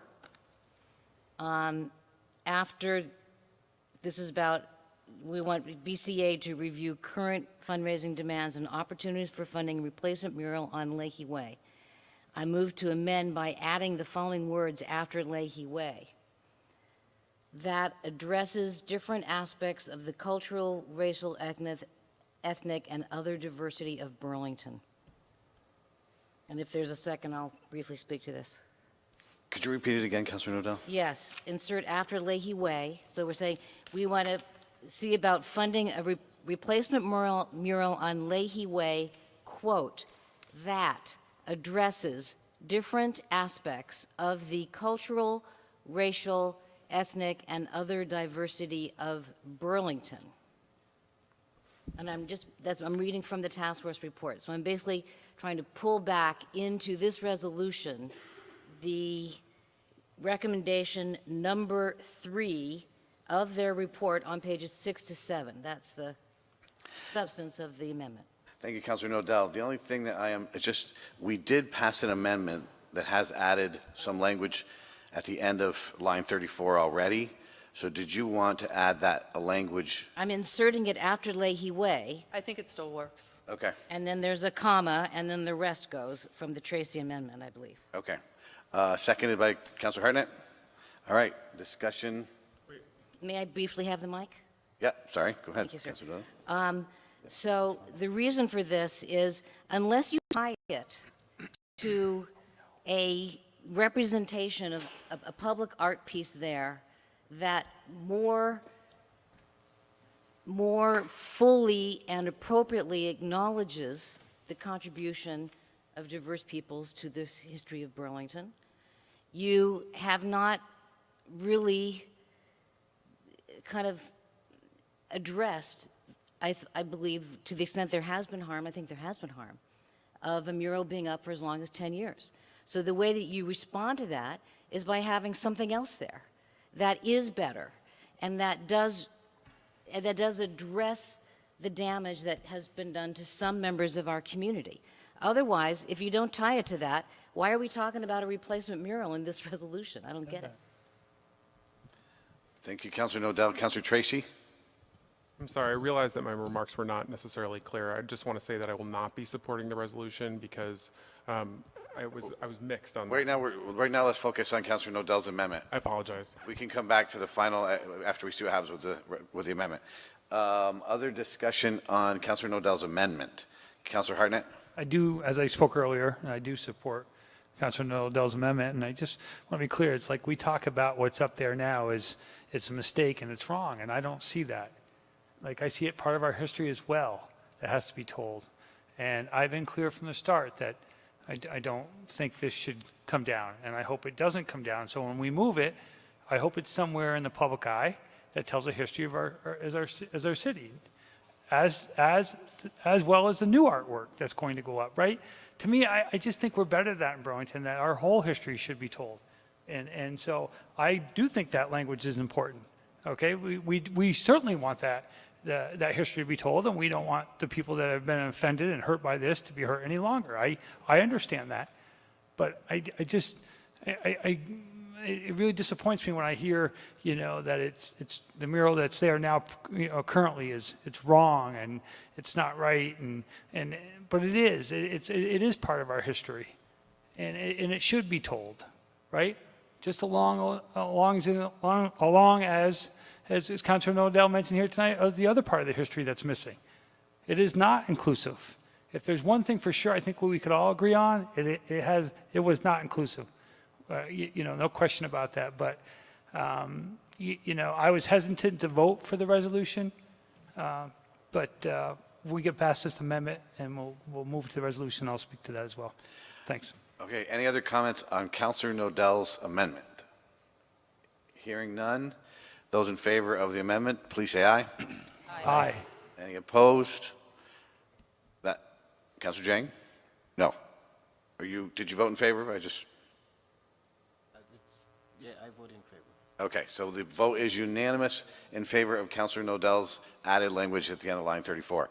Now we are back to the final resolution as amended and amended and amended. Councilor Hartnett. Thanks. Eventually this will come back to the PAC, through Burlington Arts. And I just want to be clear that I'm not going to come back here in January and maybe agree with the findings that this mural should be taken down, okay? That if it's not located in a public place somewhere in our downtown area where people can learn about some of our history that went on here in Burlington, which the current mural speaks to, if that's not in a public place where people can see as well, then I'm not sure that I will be voting to remove this if we have a conversation in January about this. And so I have a question for Attorney Blackwell. Voting for this resolution tonight, am I tied to saying that mural has to come down in Leahy Way? Attorney Blackwood?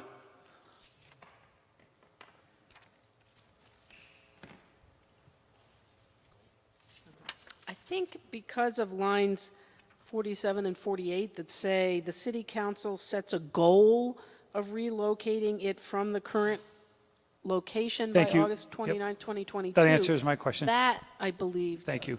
I'll be supporting the resolution. All right, thank you, Councilor Hartnett. Anyone else before we vote? Councilor Tracy. So I apologize. I realized I was not clear. And also I am conflicted on it because while I do want to set a date for it to be gone, I do really want to support my colleague who sits next to me, who I have really respect and who I think has shown tremendous leadership on this. And I really respect you, Councilor Jang, and what you have said really impacts me, and I feel like I would like to see it sooner, and so I really place trust in you and others, and so thank you. I will not be supporting this. Thank you, Councilor Tracy. Anyone else? Councilor Jang. Yeah, thank you. And I think if we do rebuttal call, that will be great. It's a question for you, President.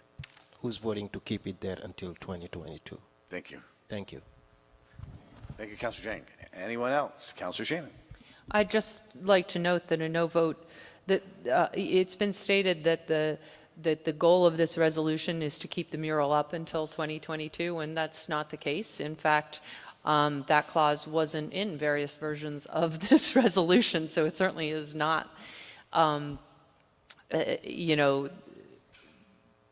the total crux of this resolution by any means. And what it says is that it will be relocated by 2022. And a no vote on this does not get it removed sooner. Thank you. And yeah, we need to be clear when that's not, the language is not removed but relocated. Correct. Anyone else? We're ready to vote? We're ready. Clerk shall call the roll, please. Councillor Dean? Yes. Yes. Counselor Jang, No. Counselor Hartnett, Yes. Counselor Nodell, Yes. Counselor Mason, Yes. Counselor Paul, Yes. Counselor Pine, No. Counselor Roof, Yes. Counselor Shannon, Yes. Counselor Tracy, No. Council President Wright, Yes. 8 ayes, 3 nays, 1 absent. The resolution, as after amendments, passes by a vote of 8-3. And we will now move on to item 4.03. That is a resolution restoring the reused zones at Chittenden Solid Waste District drop-off centers. Councilor Nodell. Thank you, President Wright. I'd like to waive the reading, move adoption, and request the floor after a second. Second by Councilor Pine. Councilor Nodell. Thank you, President Wright. So this resolution is about the reuse zones that are at the drop-off centers managed by the Chittenden Solid Waste District. And if you use the drop-off centers, as many of us do, you know that many of them, if not all of them, have reuse zones, which is where you can take household items that you are no longer using, leave them in the reuse zone, and other people can come and take items that are useful to them. And this is a way to recycle kind of household goods among ourselves and divert items from the landfill, maybe not everything that's left there, but some reasonable share of items that are sent, that are left in the reuse zones are diverted from the landfill, which I think is important for us to do.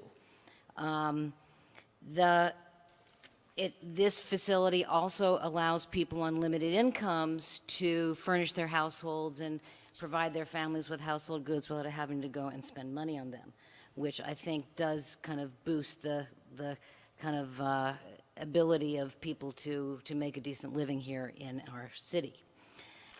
In June, the Solid Waste District Board voted to close the reuse zones as of September 30th, 2018, based on some management issues that the staff had identified relating to safety and the lack of staff space or time to properly manage them.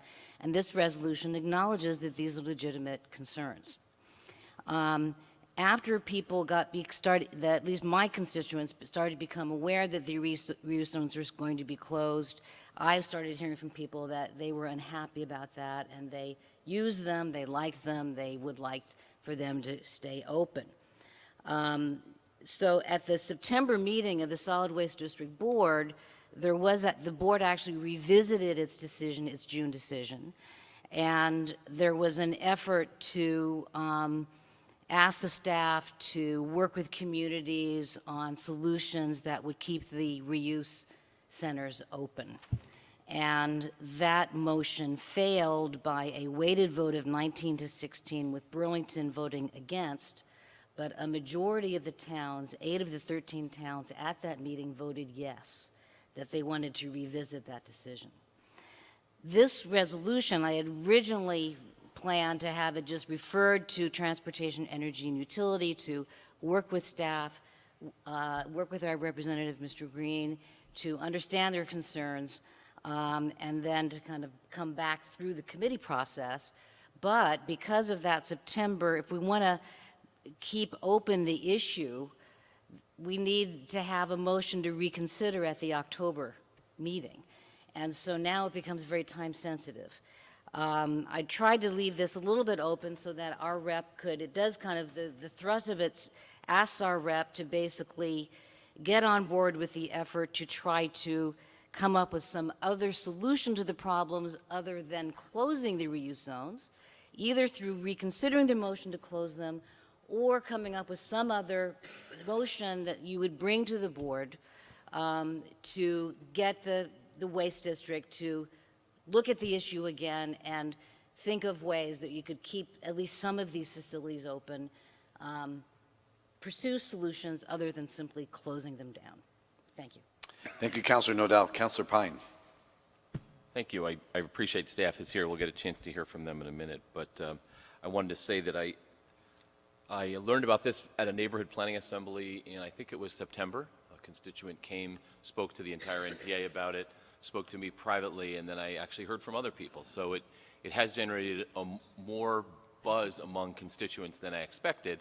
And it was pointed out to me that we continue to have some form of reuse zone at the resource center, which is next to the solid waste drop-off. It's not a very functioning, I was there this weekend and they turned me down on several very quality items, I thought. So I brought some doors from cabinets that were made of oak and glass, and they had glass knobs that were no longer needed because we got them at our green up day, or our dumpster day, I guess you could call it, in the Old North End, which we did on Saturday.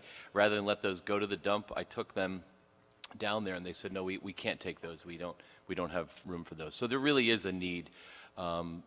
Needless to say, they were gone in 5 minutes in front of our property, a green belt in front of a property that I placed them on, which I know is not supposed to happen, but for 24 hours you can do that, I guess, and they were gone within an hour. I would just say that I think the reduce, reuse, recycle, that's the mantra. If you haven't heard the song from Jack Johnson, Google it. It's a great song. But it actually means something, okay? It really does mean that the first step we ought to be taking is to reduce the amount of waste we generate. We have largely filled up landfills. There's one left in Vermont. We're probably not going to see another one. Things are just going to get more and more difficult. Reuse is a critical piece of that equation. We can't just recycle. As we know, we heard from CSWD when they were here that there are some real market challenges to making recycling cost effective. I think it's kind of ironic that one of the reasons why staff recommended closing reuse zones is because they were so successful. They draw so many people and so much stuff that they couldn't handle it, when in fact, if half the stuff is diverted from the landfill, which is about what they estimated, that means 50% of that stuff that's showing up is going to productive use in someone's home. So I think we have to remember there's a lot of folks struggling to get by. The reuse zone is a way to stretch your dollar. If you have skill and you have time, but you don't have money, you can get stuff at reuse and make it into something worthwhile. And I think we ought to think of it that way as well as diverting from the landfill. So I hope folks will consider that tonight. And the timing is critical. If we don't take the action tonight and just refer to committee, I think we've lost the opportunity, actually. Thank you, Councilor Pine. And Councilor Pine, just clarification, you did second the motion. Is that correct? Thank you. Let's hear from Director Spencer, Mr. Green. Well, first I'll apologize for not getting to the City Council with this information back in June.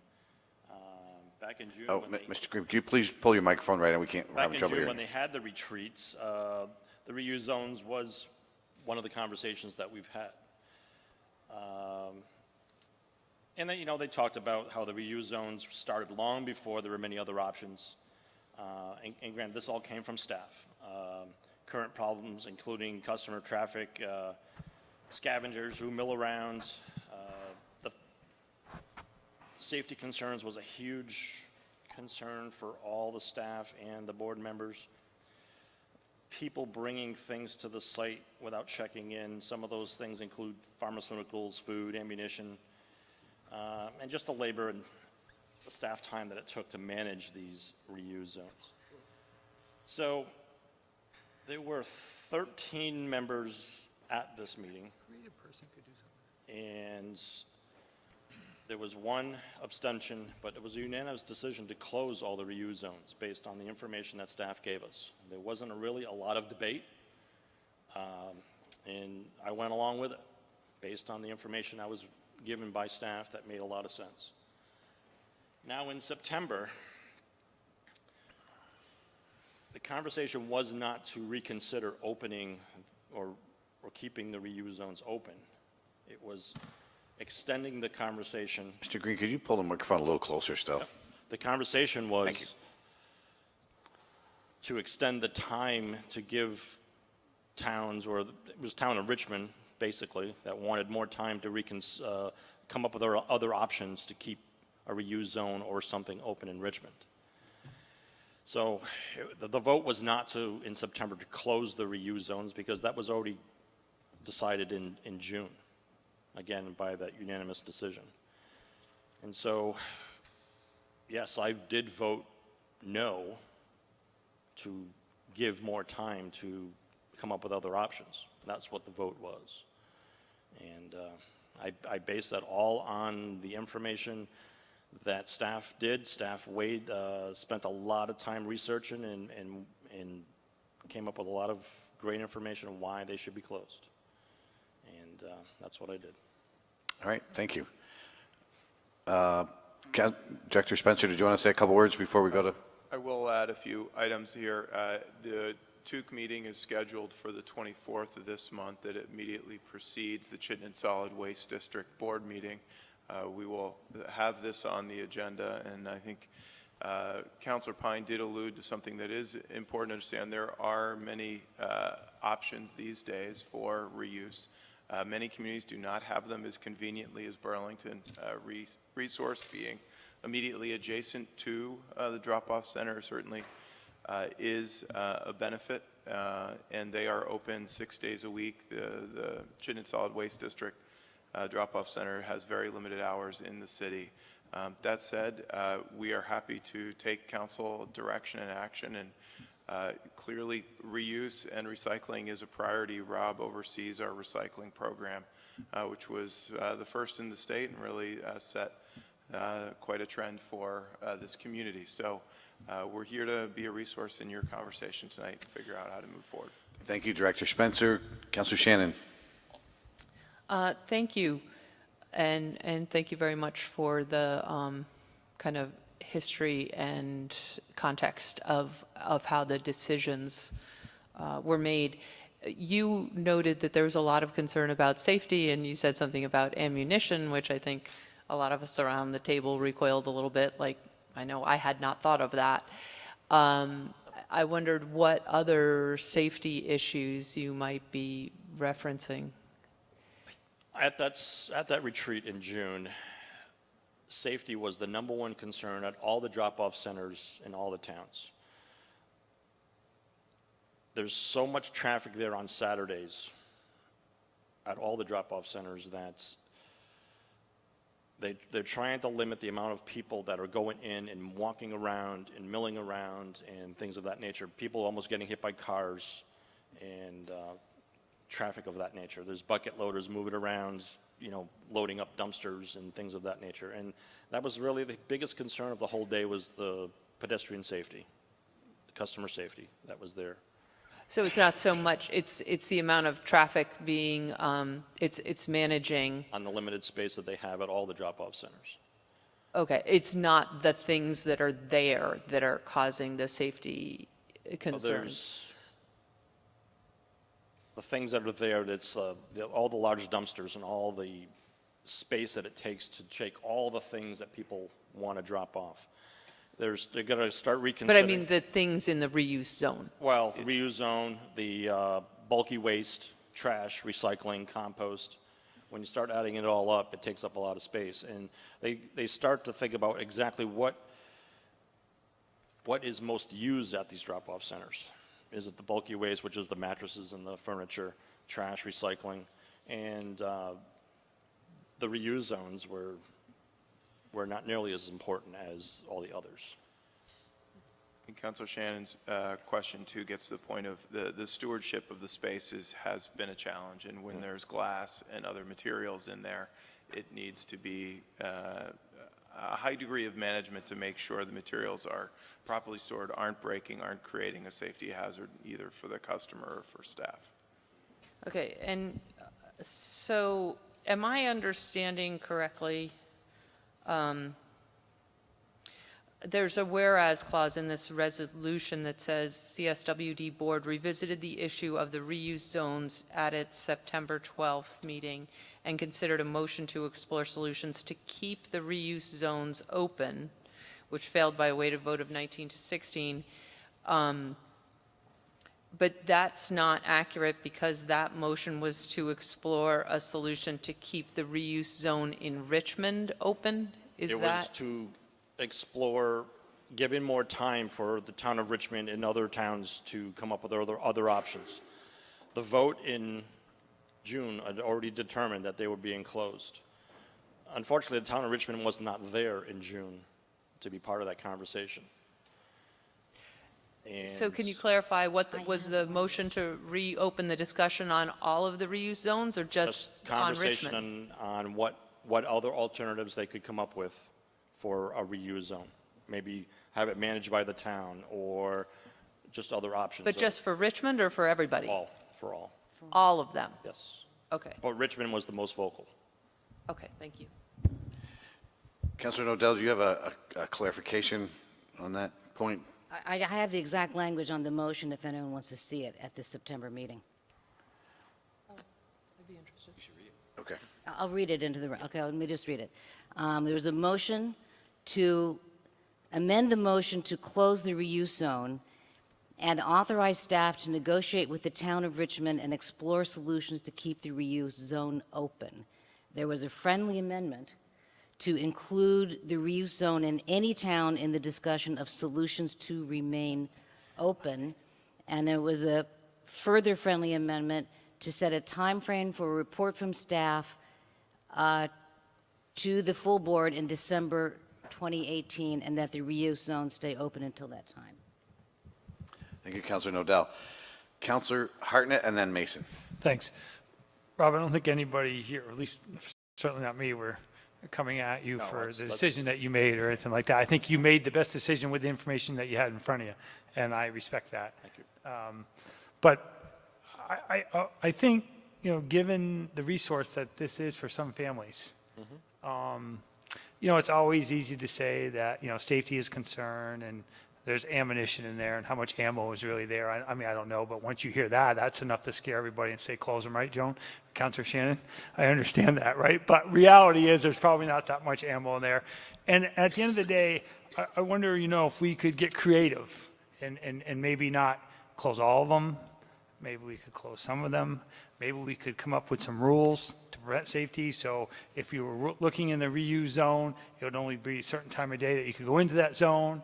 And so I just wonder if we ever thought outside the box.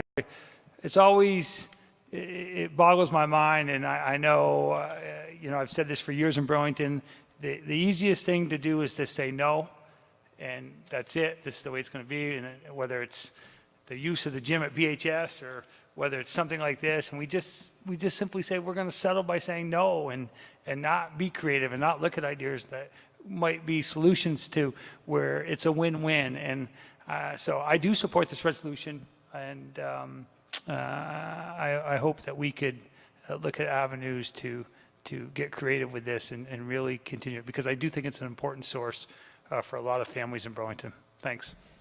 Thank you, Councilor Hartnett. Councilor Mason and then Councilor Tracy. Thank you, President Wright. My question is a simple one, which is sort of a board process. I thought the time deadline, I didn't know if you had, or the Chittenden Solid Waste District had rules similar to ours, which was you vote on something and then you move on. So is it possible, even if we were to pass this, to revisit this issue, or are we looking at next year?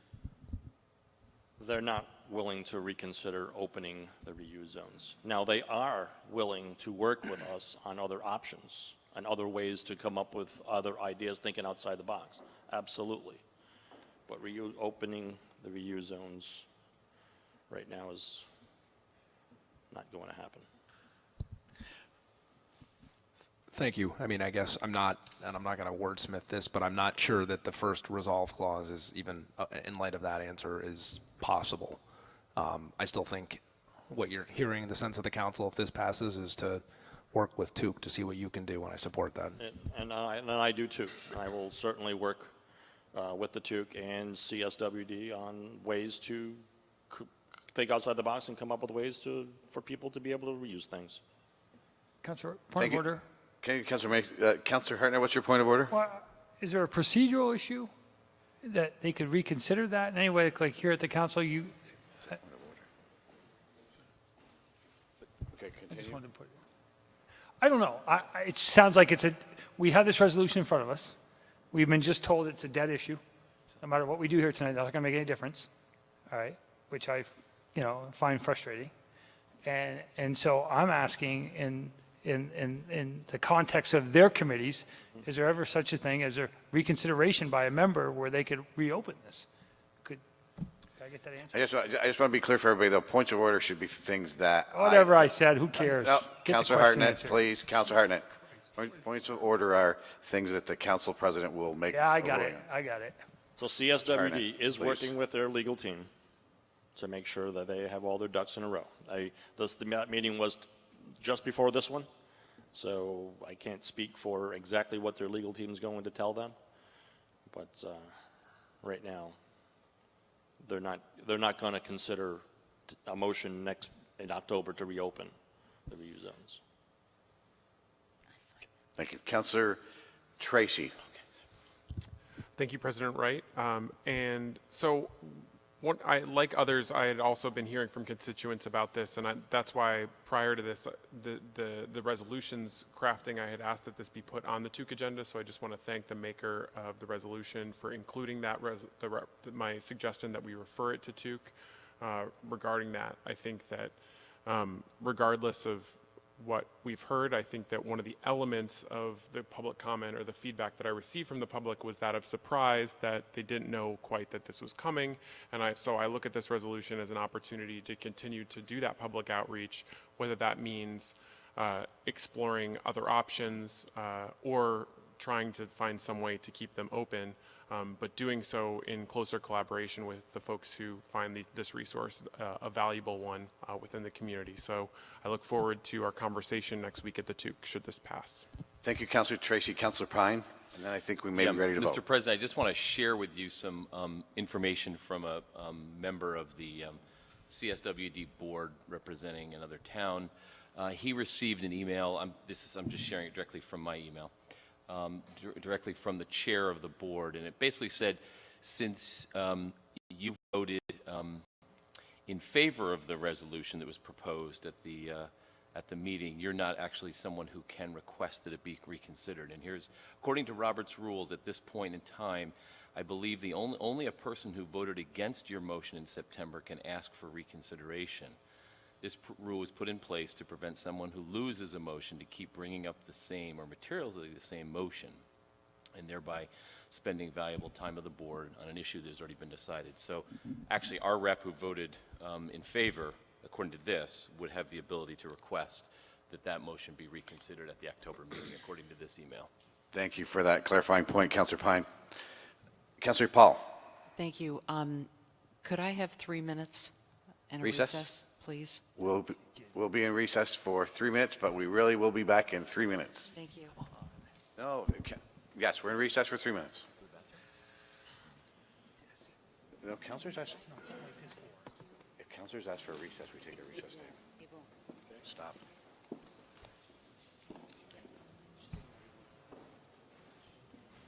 What was that?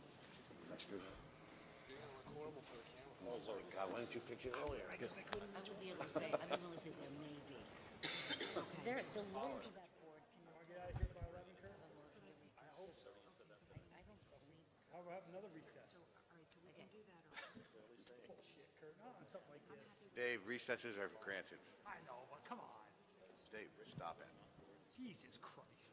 Dave, enough. It's not enough. Dave. I don't want to hear any more. Stop. They said it where it says, instead of effort to explore solutions. Bullshit. In place of the review zone. Yeah, to get input. Right, exactly. Something. Why are we doing this? Who knows? You gonna take a leak? You take a leak. I got recess. What's this for her to get some? Yeah. Council. It's going to be 3 minutes. You grant those. I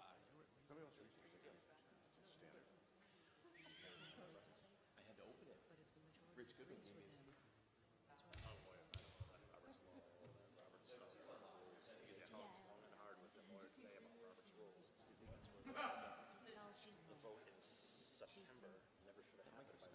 Just say there may be an opportunity. Okay. So say there may be an opportunity. According to that email. Okay. All right, I got it. I got it big. I got it size big. Okay. So then. Right here. What I was saying is that if we, whether we should make a motion to reconsider is really immaterial. Sure. They're not Yeah, going to if do they're it. not going to do it, he should just request it, basically. Well, we can say just maybe. They can, but We gotta get votes. if we, instead of the effort to explore and to restore them, effort to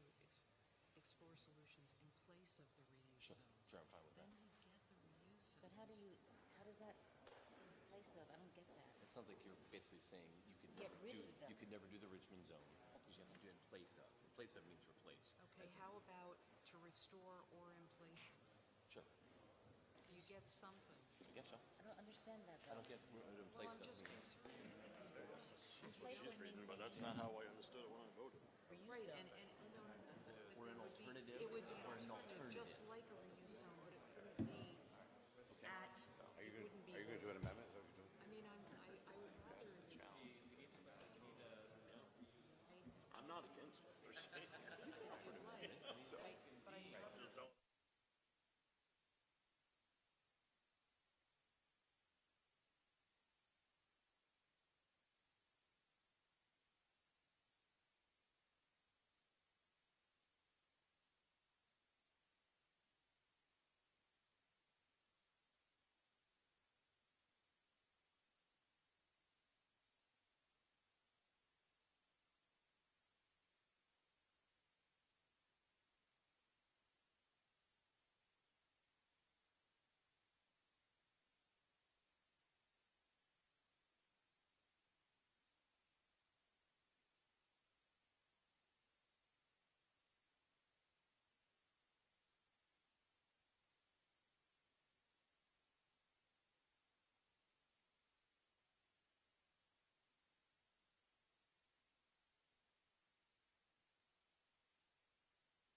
.35 from the recess. Who am I recognizing? Councilor Nodell? Do you want to do it? Go ahead. Councilor Paul? Me too? Okay. Councilor Paul? Thank you, President Wright. So I have two amendments. On line 15 and 16, I would amend the resolution by deleting lines 15 and 16. On line 18, after the word in between to and restore, I would put to, after the word to, I would put the problems of restoring. So instead of, I would delete the word restore and add after the word to, the problems of restoring. And can you make clear, Councilor Paul, briefly what that exactly does? Well, Councilor Paul, I think it's, maybe it's just, Councilor Nodell? sorry, President Wright. The problems of the, explore solutions to the problems of the reuse zones. Thank you. I think is what we Thank you. discussed. That's what I meant. Okay, is that the amendment? Yes. All right. Thank you, And the President clerk's Wright. office has the amendment? Is there any discussion on the amendment? Councilor Nodell? I support the amendment. Thank you. Almost sounds friendly. But, so, okay, anything else? All those in favor of the amendment, please say aye. Aye. Any opposed? The amendment passes, and we're back on the resolution. Are we ready for a vote on the resolution? Okay, all those in favor of the resolution as amended, please say aye. Aye. Any opposed? That passes unanimously. Thank you very much. And we will now move on to, thank you. You're welcome. Thank you both. Get back to the Tuke and everything will be just fine. We are moving on to item 4.04, and this is a communication from the chair of the Charter Change Committee regarding rules, and we are basically going to get a overview on what the committee did. We are not going to delve into this deeply because we really will need a work session at some point on this, I believe. Really? I believe so, yes. Okay. There are questions about it, and we're not ready to act on this tonight. Okay. I sent an email about that earlier, actually. Thank you, Councilor. Councilor Shannon, you have the floor. Well, do I move adoption then? I'm expecting just a communication from the Chair of Charter Change, Councilor Shannon, from you on just updating us. I sent an email actually earlier this morning saying that's what would be expected tonight, and that we would probably, because myself and other councilors have questions that we don't want to be wordsmithing on the council floor. But I'm just asking, are you looking for a motion or just for a discussion? I think just have you update us, overview of what the committee has worked on. Okay. I think that there's a pretty good outline that's been provided to the council in the memo about what the rules changes are. A lot of them, I think, are non-controversial. Many reflect the council's actual practices and have updated the rules to reflect those practices. There are a few things that I'll bring to the council's attention, and it would be helpful to hear feedback from the council. I thought there was a possibility of adopting it tonight, but the committee also discussed that if the council wanted us to take this back and do further work, that's fine too, and much better to do that in committee than wordsmith it here. So let's see.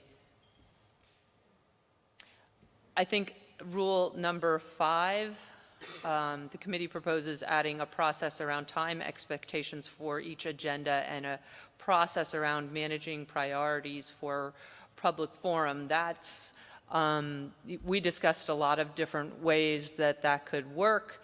I think that there is a strong feeling among counselors that time management has always been a challenge for this body. And so we offer a solution or a possible solution to try to better manage ourselves and to give the council president some tools to try and confine, to make us a little bit more efficient, we'll say. You may have feedback on how we do that. We would love to hear it. Rule 7 also has a number of significant changes. One of the things that we suggested was that members are expected to be familiar with Robert's rules, along with what is actually in the words of the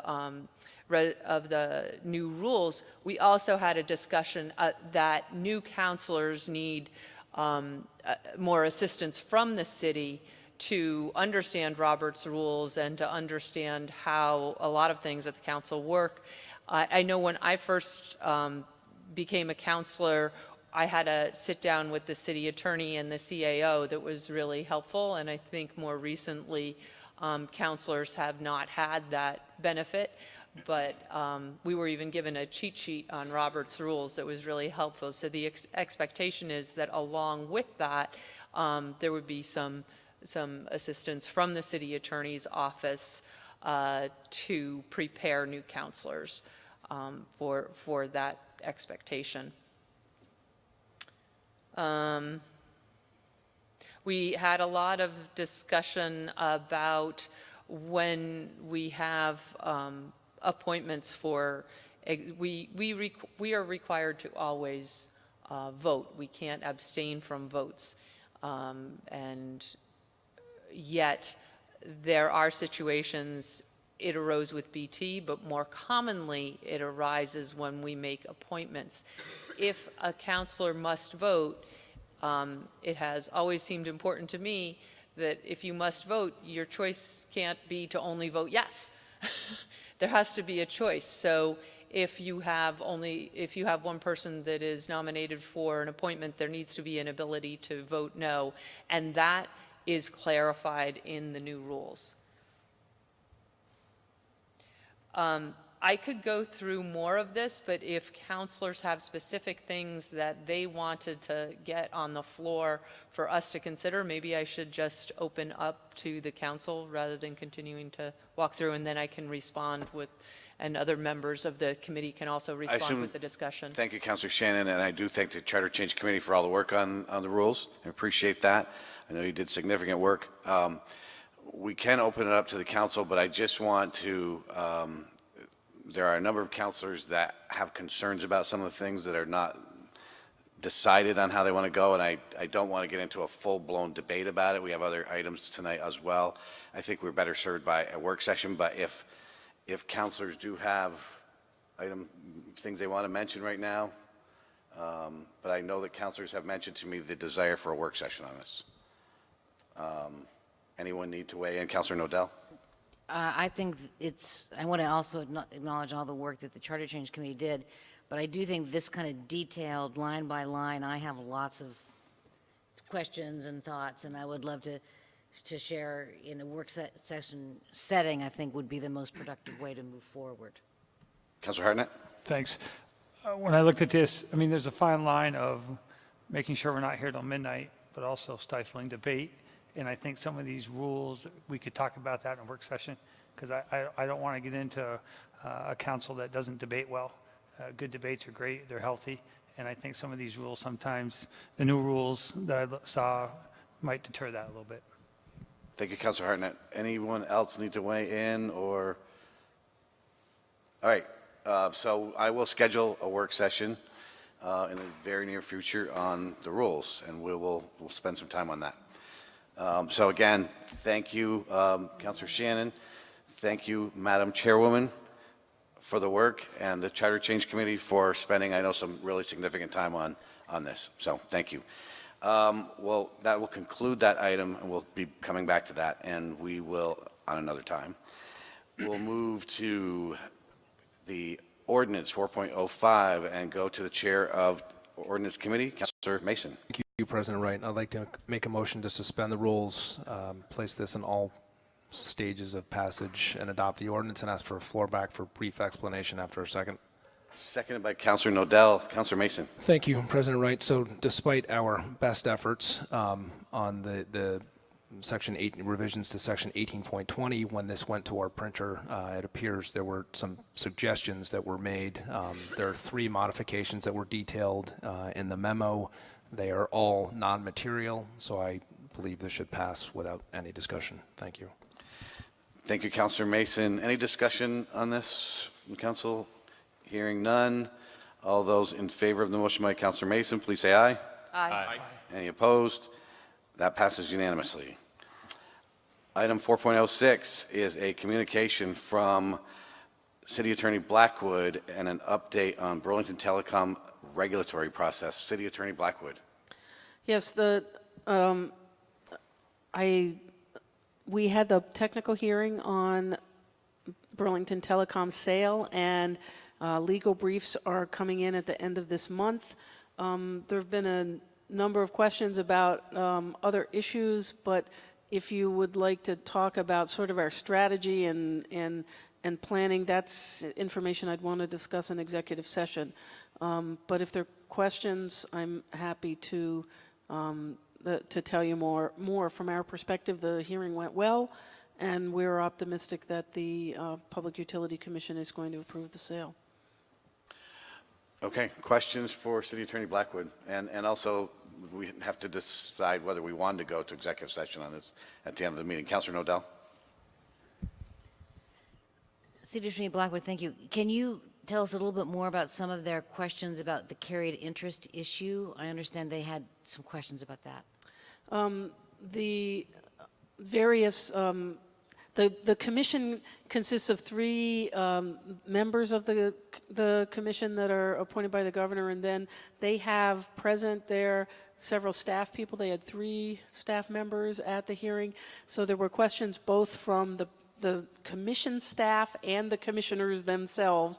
And they had a lot of questions for Beth Anderson about how some of the finances were going to work, and that we had to say those decisions hadn't been made. For example, it sounded as if, and I mean, to some extent we have to speculate a little bit about where people were going, but the questions were focused on how was the money going to be treated that came from the sale once immediately when the sale closed. Where was the money going to be put? In the general fund, in an enterprise fund? What was it going to look like? Then their questions were, how long was it, if it was going to be put in an enterprise fund, which is what we had said in our filings, how long was it going to be there? If we went to do the carried interest, where we're going to be taking money from an enterprise fund or from the general fund to do it. That was the focus of questions about the carried interest. There were a number of more detailed ones, but don't you think that summarizes it? Yes. Thank you, Councilor Nodell. Any other councilor with a question for City Attorney Blackwood? Hearing none. Oh, Councilor Shannon. Can you tell us in open session anything about the appeal and how any decisions that were made or statements made, what's the likelihood of success on that appeal, or is that outside what you can There talk wouldn't about? be, been no discussion of that in any public arena that I could really say anything about. I mean, right now, there's no decision, so there's nothing to appeal yet. Okay. Nobody's made any decision that there is anything to appeal or what that would look like. Okay, thank you. Thank you, Councilor Shannon. Any other questions for City Attorney Blackwood? Okay, thank you. And it appears there's no request to go into executive session on this, so thank you for the update, City Attorney Blackwood. We'll conclude that item and go to committee reports. Any committee chair who would like to report an activity for us? Councilor Tracy. So given that the resolution passed, we will be taking up the issue regarding the reuse centers at the 24th meeting of the TUC, which will be at 5:30 down at DPW on Pine Street.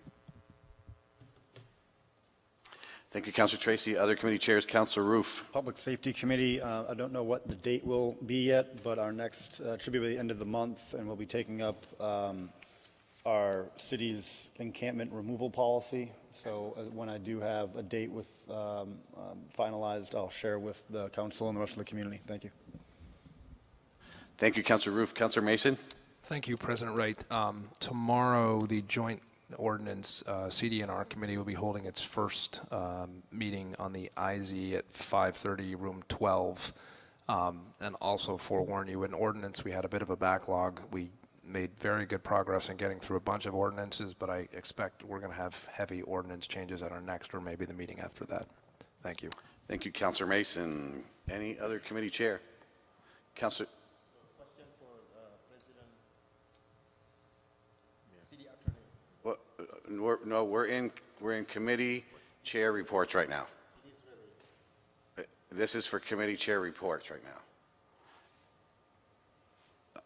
Any other committee chair with a report? We are on to city councilors on general city affairs, item number 6. Councilor on general city affairs. Councilor Hartnett. Thanks. I looked at Councilor Dean because I didn't want to, step on his toes there about Shemansky Park, but from Ward 1, we had the reopening really of Shemansky Park on Saturday. It was a nice turnout, and it just reminded me really probably one of the best things that we have done here in the city when we went out and asked the voters for penny for parks and initiated those funds, and to see the improvements not only at Shemansky but throughout our park system, over the last 4 or 5 years. It's just been incredible, and it's worked really well. And I think really, when I look back on a lot of things, that since I've been on the council and when I was on the Parks Commission, one of the things that this city has done well, that program, Penny for Parks initiative has just been extraordinary, and everybody has been beneficial from that in the entire city and really outside the city. And it's just been an incredible success. So I just wanted to mention that. Thanks. Thank you, Councilor Hartnett. Councilor Pine. Yeah, I just wanted to share a constituent concern that I received, similar to the comments made by someone during public forum. It's regarding hunters that are shooting from areas just off the bike path, mainly between Oak Ledge Park and north to the water treatment plant. Duck season is upon us, and there are hunters who literally will walk on the bike path and pull down the signs that tell them they cannot do it, and then they'll just start shooting at the ducks, apparently, from our waterfront. So, I'm not sure if our ordinance, I wouldn't think you could shoot from land. You can't discharge. I assume if you're out in the water, you can, because you can't regulate what they're doing in the lake. So, it's definitely an issue. This person mentioned it, but I've heard it from folks as well, that they're hearing it, seeing it, and they're seeing the people tearing down the signs, because Parks and Rec posts that it's not legal, but they just pull the signs down. Thank you, Councilor Pine. We'll have to be looking into that. Councilor Jang, did you want in? Yeah, I just had a question for this. Okay, Councilor Jang. For the city attorney about the joint meeting between ordinance. Yeah, and was wondering if it's full. If any councilor that would like to attend can just, it's still open for tomorrow. City Attorney Blackwood, this is an issue you sent an email about earlier, or last night, actually, I believe. But no, earlier today, I Early sent today. an email to everyone just reminding you that there are, between the two committees that are meeting, there are 6 counselors. I gather Councilor Busher will be away, so there are between the two committees 5, and if you get 7 or more counselors in the room together, we need to warn it as a city council meeting. And we asked if folks wanted to attend, if they would let us know by earlier today, and didn't hear from everybody. So anybody about whether or not we needed to warn it as a city council meeting. But if folks think they're going to be more, I would really encourage you then not to have a quorum, because we did not notice it as a city council meeting. And which you did send a email out to everyone earlier today about that prospect. I did not know that Councilor Busher was, I knew she wasn't going to be here tonight. I didn't know she was missing for tomorrow. No, but that's good. So it gives you room to have a couple of counselors. Let the records show that City Attorney Blackwood said, that's good that Councilor Busher is missing tomorrow. Oh, no, sorry. It is late, isn't it? Thank you, City. Okay, any other counselor on general city affairs? Councilor Shannon, then Roof. Thank you. I also had noted in the public comment the comments made about discharge of firearms. And I think that it's prohibited in an area of the city where we actually own the waterfront, and that doesn't extend to the north and to the south ends where I live and what people. I have not seen what Councilor Pine was talking about, though I don't doubt that it happens. I just haven't seen it. But what I do see is people who are quite close into shore pointing guns towards the shore, which is pretty frightening for all the people that either live or happen to be on the shore. And I'd be happy to work with you on that issue to see if there is anything that can be done.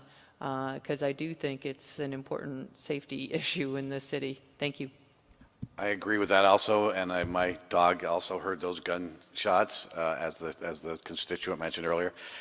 Just, City Attorney Blackwood, can you give us a brief Well, I just answer wanted to encourage people to please call BPD, because every year they go through with our office where the boundaries are and where people can shoot from and not shoot from. So please to have people contact, if citizens know that someone is shooting a gun, to contact BPD, and BPD can come and look and see whether or not they need to ticket the person for a violation of our, we do have an ordinance that prohibits the discharge of firearms within the city limits, and what the limits of that ordinance are. Thank you, City Attorney Blackwood. Councilor Roof. Thank you, President Wright. Last week, as some of you may know, I spent time in one of our sister cities, Yaroslavl, Russia, where I led a delegation of Burlington folks, about 10 Burlingtonians.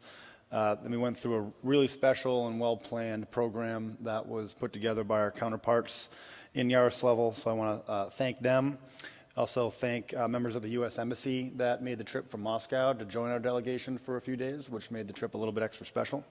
Again, this is a non-political exchange of people and ideas, and it's something that I've done, now this is my second time, and while there's a lot of experiences that I could share, and maybe I'm working on a write-up, but there is one that I wanted to share. There was, on our third night there, a performance of George Gershwin in a large, maybe 3,000 person concert hall, very opulent and Russian in nature, but the conductor surprised the crowd by leading off with the American national anthem. And on behalf of us as guests, and it was really a special moment to be there, sort of always a little bit intimidated, and then this familiar note bursts out, and sure enough, everyone in the room stands, which was just an interesting moment for me to be in such a faraway place and sometimes we have misconceptions of what that part of the world is like, but sure enough, when the Star Spangled Banner erupted, people stood up in respect, which was a pretty cool thing for me. So more stories to come, but again, thank you for the delegation. Moreau, thank you for sharing that letter, which was well appreciated as well, and look forward to more stories of that. Thanks. Thank you, Councilor Roof. Councilor Tracy? Thank you. There's an ongoing pilot right now trying to create a safer drop-off, pickup area around Edmonds School for kids who are trying to get there. This was a project that resulted from a lot of hard work, specifically from Peggy O'Neill, who has worked hard on this, who has done quite a bit to advocate for these issues around our city. In fact, she was actually featured in an NPR piece about her advocacy around this, and it's finally been realized. Unfortunately, Peggy let me know that within a very short time of it being installed that she had noticed people actively sort of disrupting it. That's not the way to go about it. One of the things that we do with Quick Build, especially when people follow the proper procedures, is that we collect feedback on it. We leave it in place for enough time to see if it works, to see if, most importantly, it's safer, and then we make a decision as to whether to make it final.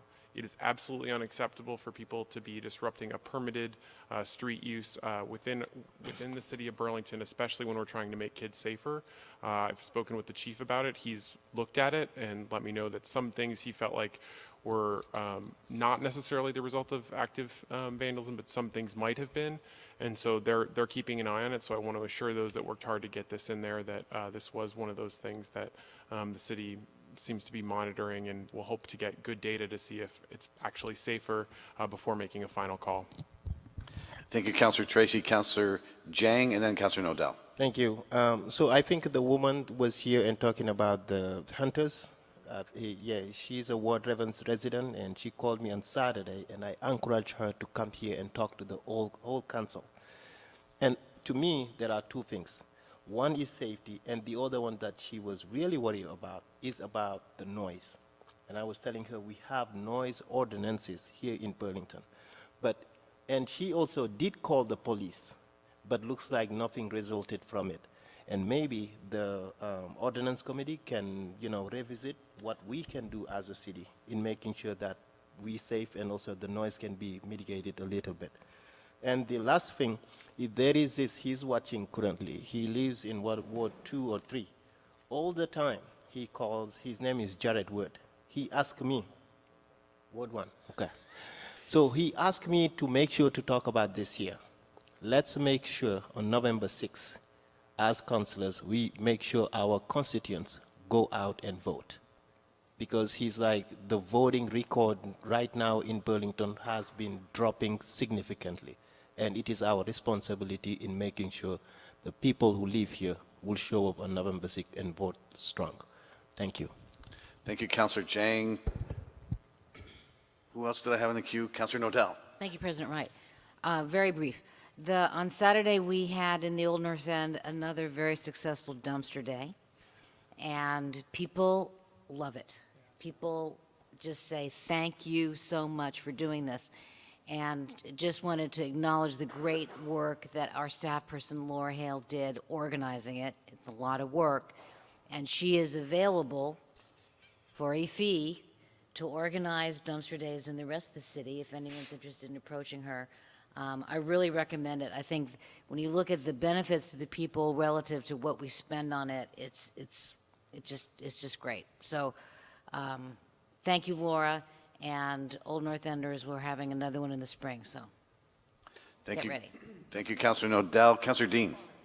Thank you, President Wright. I really appreciate Councilor Hartnett's shout out to Szymanska Park and wanted to add just a couple of words about a kind of a revival of a neighborhood spirit, which is now going to be called in an organization that's called the Old East End Neighbors or the Old East Enders. And this is an organization that's kind of taking off in that neighborhood, a renewal of community spirit, and essentially it's the neighborhood that's bounded by Colchester Avenue over to Grove Street, along to the Bayberry Commons project, and then all the way down to the Chase Mill. So historic section of the city that perhaps has, has faced a lot of challenges in the past. It seems like there's a renewed spirit and some new things that will be coming. And we'll be hearing about the old East Enders in the future. That's cool. Thank you, Councilor Dean. Any other councilor on general city affairs? Hearing none, we'll close that item. And item number 7 is city council president update. Don't have a lot, just obviously we'll be working on a work session on the rules. And we did cancel the attempt to do a public hearing on Burlington Telecom issues, or the carried interest issue. We had to back off on that for a little while. And just so nobody thinks that we've forgotten the implicit bias training, we will be trying to move that forward in November. I do want to just indulge me for just 2 seconds. It'll be really quick, but I as an animal lover and a dog lover particularly, I got a call from Councilor Shannon a little while back informing me that her beloved dog Lulu was very sick. And I just wanted to say how happy I am to hear from Councilor Shannon today that Lulu is actually doing much better and recovering. So best wishes to Lulu, Councilor Shannon. Thank you for the public announcement, as I know many people thought that we were now grieving Lulu. And Lulu is alive, well, and doing her hobby horse routine in the backyard. So thank you. I was really, that made my day. Not as much as it made your day, Councilor Shannon, but I just wanted to mention that. So with that, we'll turn it over to the mayor for closing remarks, and then we have an executive session. Mr. Mayor. Great, thank you, President Wright. I wanted to start by noting that there was a very tragic and moving obituary in the Free Press this weekend. I know that it's gotten considerable notice in the community. We lost a woman named Maddie Ellen Linsenmeyer, a 30-year-old woman who spent most of her childhood here in Burlington, not far from here. And she is yet another victim of this terrible opioid crisis that has done so much damage here in Vermont and across the country. It is because of stories like Maddie's that the city of Burlington continues to try to work in every way we can figure out to avoid future such tragedies and do everything we can to better improve the resources available to people suffering from opioid addictions. Today marked a positive day in that regard, in that it was hopeful to stand with Senator Leahy when he announced that our needle exchange site, Safe Recovery, will be receiving a $525,000 grant from the federal government to both fund the vital services that they have provided for many years in their Old North End location, and to expand those services, and to, within days now, stand up this low-barrier buprenorphine pilot that the city has been advocating for some time, and that will make this needle exchange site one of the very few in the country that offers this additional service of people being able to go immediately into medically assisted treatment when they come in to exchange needles. This is on top of the fact that the emergency room, today was the date that the UVM Medical Center emergency room was scheduled to start their pilot, which will provide similar services at the ER. And this is, I think, should be thought of as a closely related effort to the one going on in our Department of Corrections right now, where since July 1st, we have attempted to dramatically expand medically assisted treatment services available to people during incarceration and upon release from incarceration. I remain hopeful that these three efforts, building on top of other efforts that the state of Vermont has led on in recent years, such that are making a difference on the ground. You may have seen the news that the UVM Medical Center reports a 70% reduction in opioid prescriptions over the last couple of years.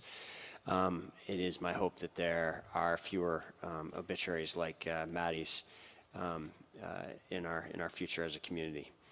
I did want to close the loop and just let the councilors know that we have gotten several councilors who are interested in joining this community stat effort. We've kind of kept it open a few months so that different councilors could come and get to experience that and see whether it was something they wanted to devote considerable time to. Now that that's happened, I will be circling back and making those appointments and following up on other aspects of the council resolution on the opioid epidemic in the weeks ahead. To shift to other topics, we are in the final 3 weeks now of the lead up to an important vote on the Clean Water Resiliency Plan. The team from DPW has been going to all of the MPAs. I think they have one more left to go. I've been trying to join those. I will be at the Ward 5 MPA this Thursday for anyone who, in particular in Ward 5, who's interested in an update on that. Also notably on October 18th from 5 to 6 p.m. there will be an open house down at the wastewater treatment plant for anyone who is interested in a tour of that facility before the vote.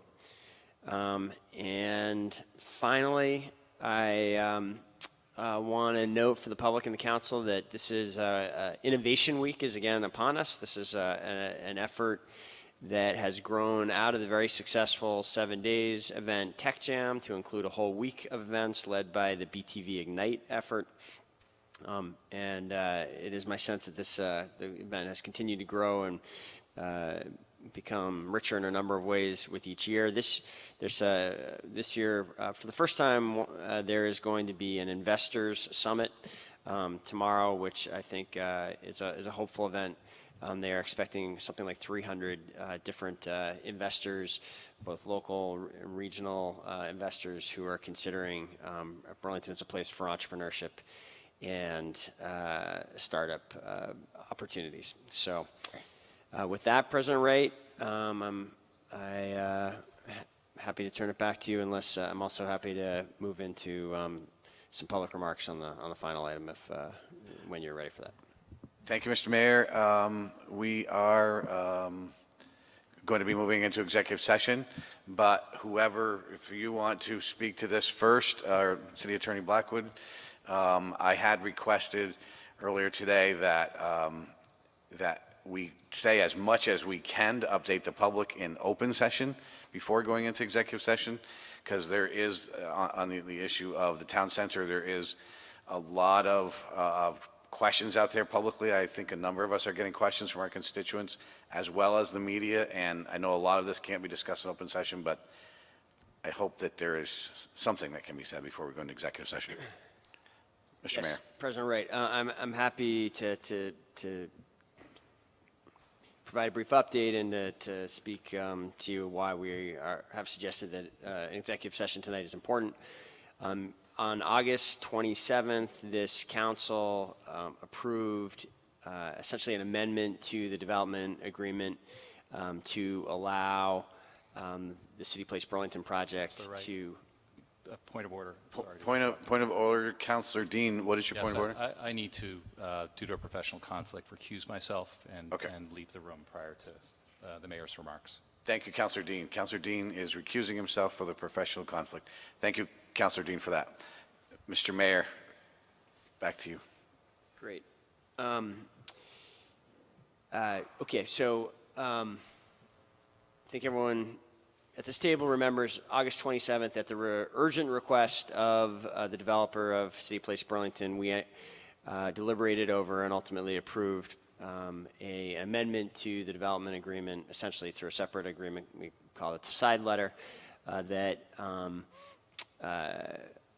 altered several conditions so as to allow that project to move forward and pull a foundation permit and commence construction of that foundation.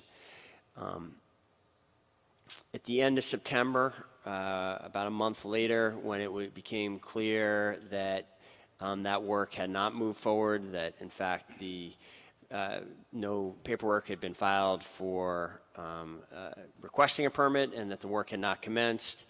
I, along with acting CEDO director, interim CEDO director Neil Lunderville and Jeffrey Glassberg, went to New York City to open direct conversation with Brookfield, which is the lead investor in the project, and open direct communication with them, in addition to Don Sinix, who has been our point person for this project for the years leading up until now. Our message in that meeting and in the follow-up communications from that meeting was that we expected to see the project move forward, and that that the time for delay and further planning and design was past, and that we thought it was important that the project live up to the commitments they'd made to the project and move forward. That meeting was now approximately 3 weeks ago, and there has still been no progress on the site, and the desire for an executive session with the council tonight is to discuss the city's options, what we do in response to that series of events. Thank you, Mr. Mayor. And City Attorney Blackwood, do you have anything to add to that? Okay, thank you. Councilor Mason, you're usually our point person on these motions. With assistance, just to go into executive session. I think what the motion is that the mayor would like to talk about, we have a contract with the developer and would like to talk about potential contract issues that premature disclosure of which would put the city at a disadvantage. So I think you do need the two motions. To make a finding to that effect. All those in favor of the finding to that effect, please say aye. Aye. Any opposed? We've passed the finding. And then Councilor Mason. Thank you, President Wright. Based on that finding, I'd like to make a motion to go into executive session with Mr. Glassberg, Mr. Farkas, Mr. Lunderville, Ms. Anderson, and Eileen in attendance. Motion to go into executive session. And the mayor's, I'm sorry, and mayor's staff behind with as well. The appropriate people staying by Councilor Mason. There's a second to that? Second by Roof. All those in favor, please say aye. Aye. Any opposed? We will move into executive session.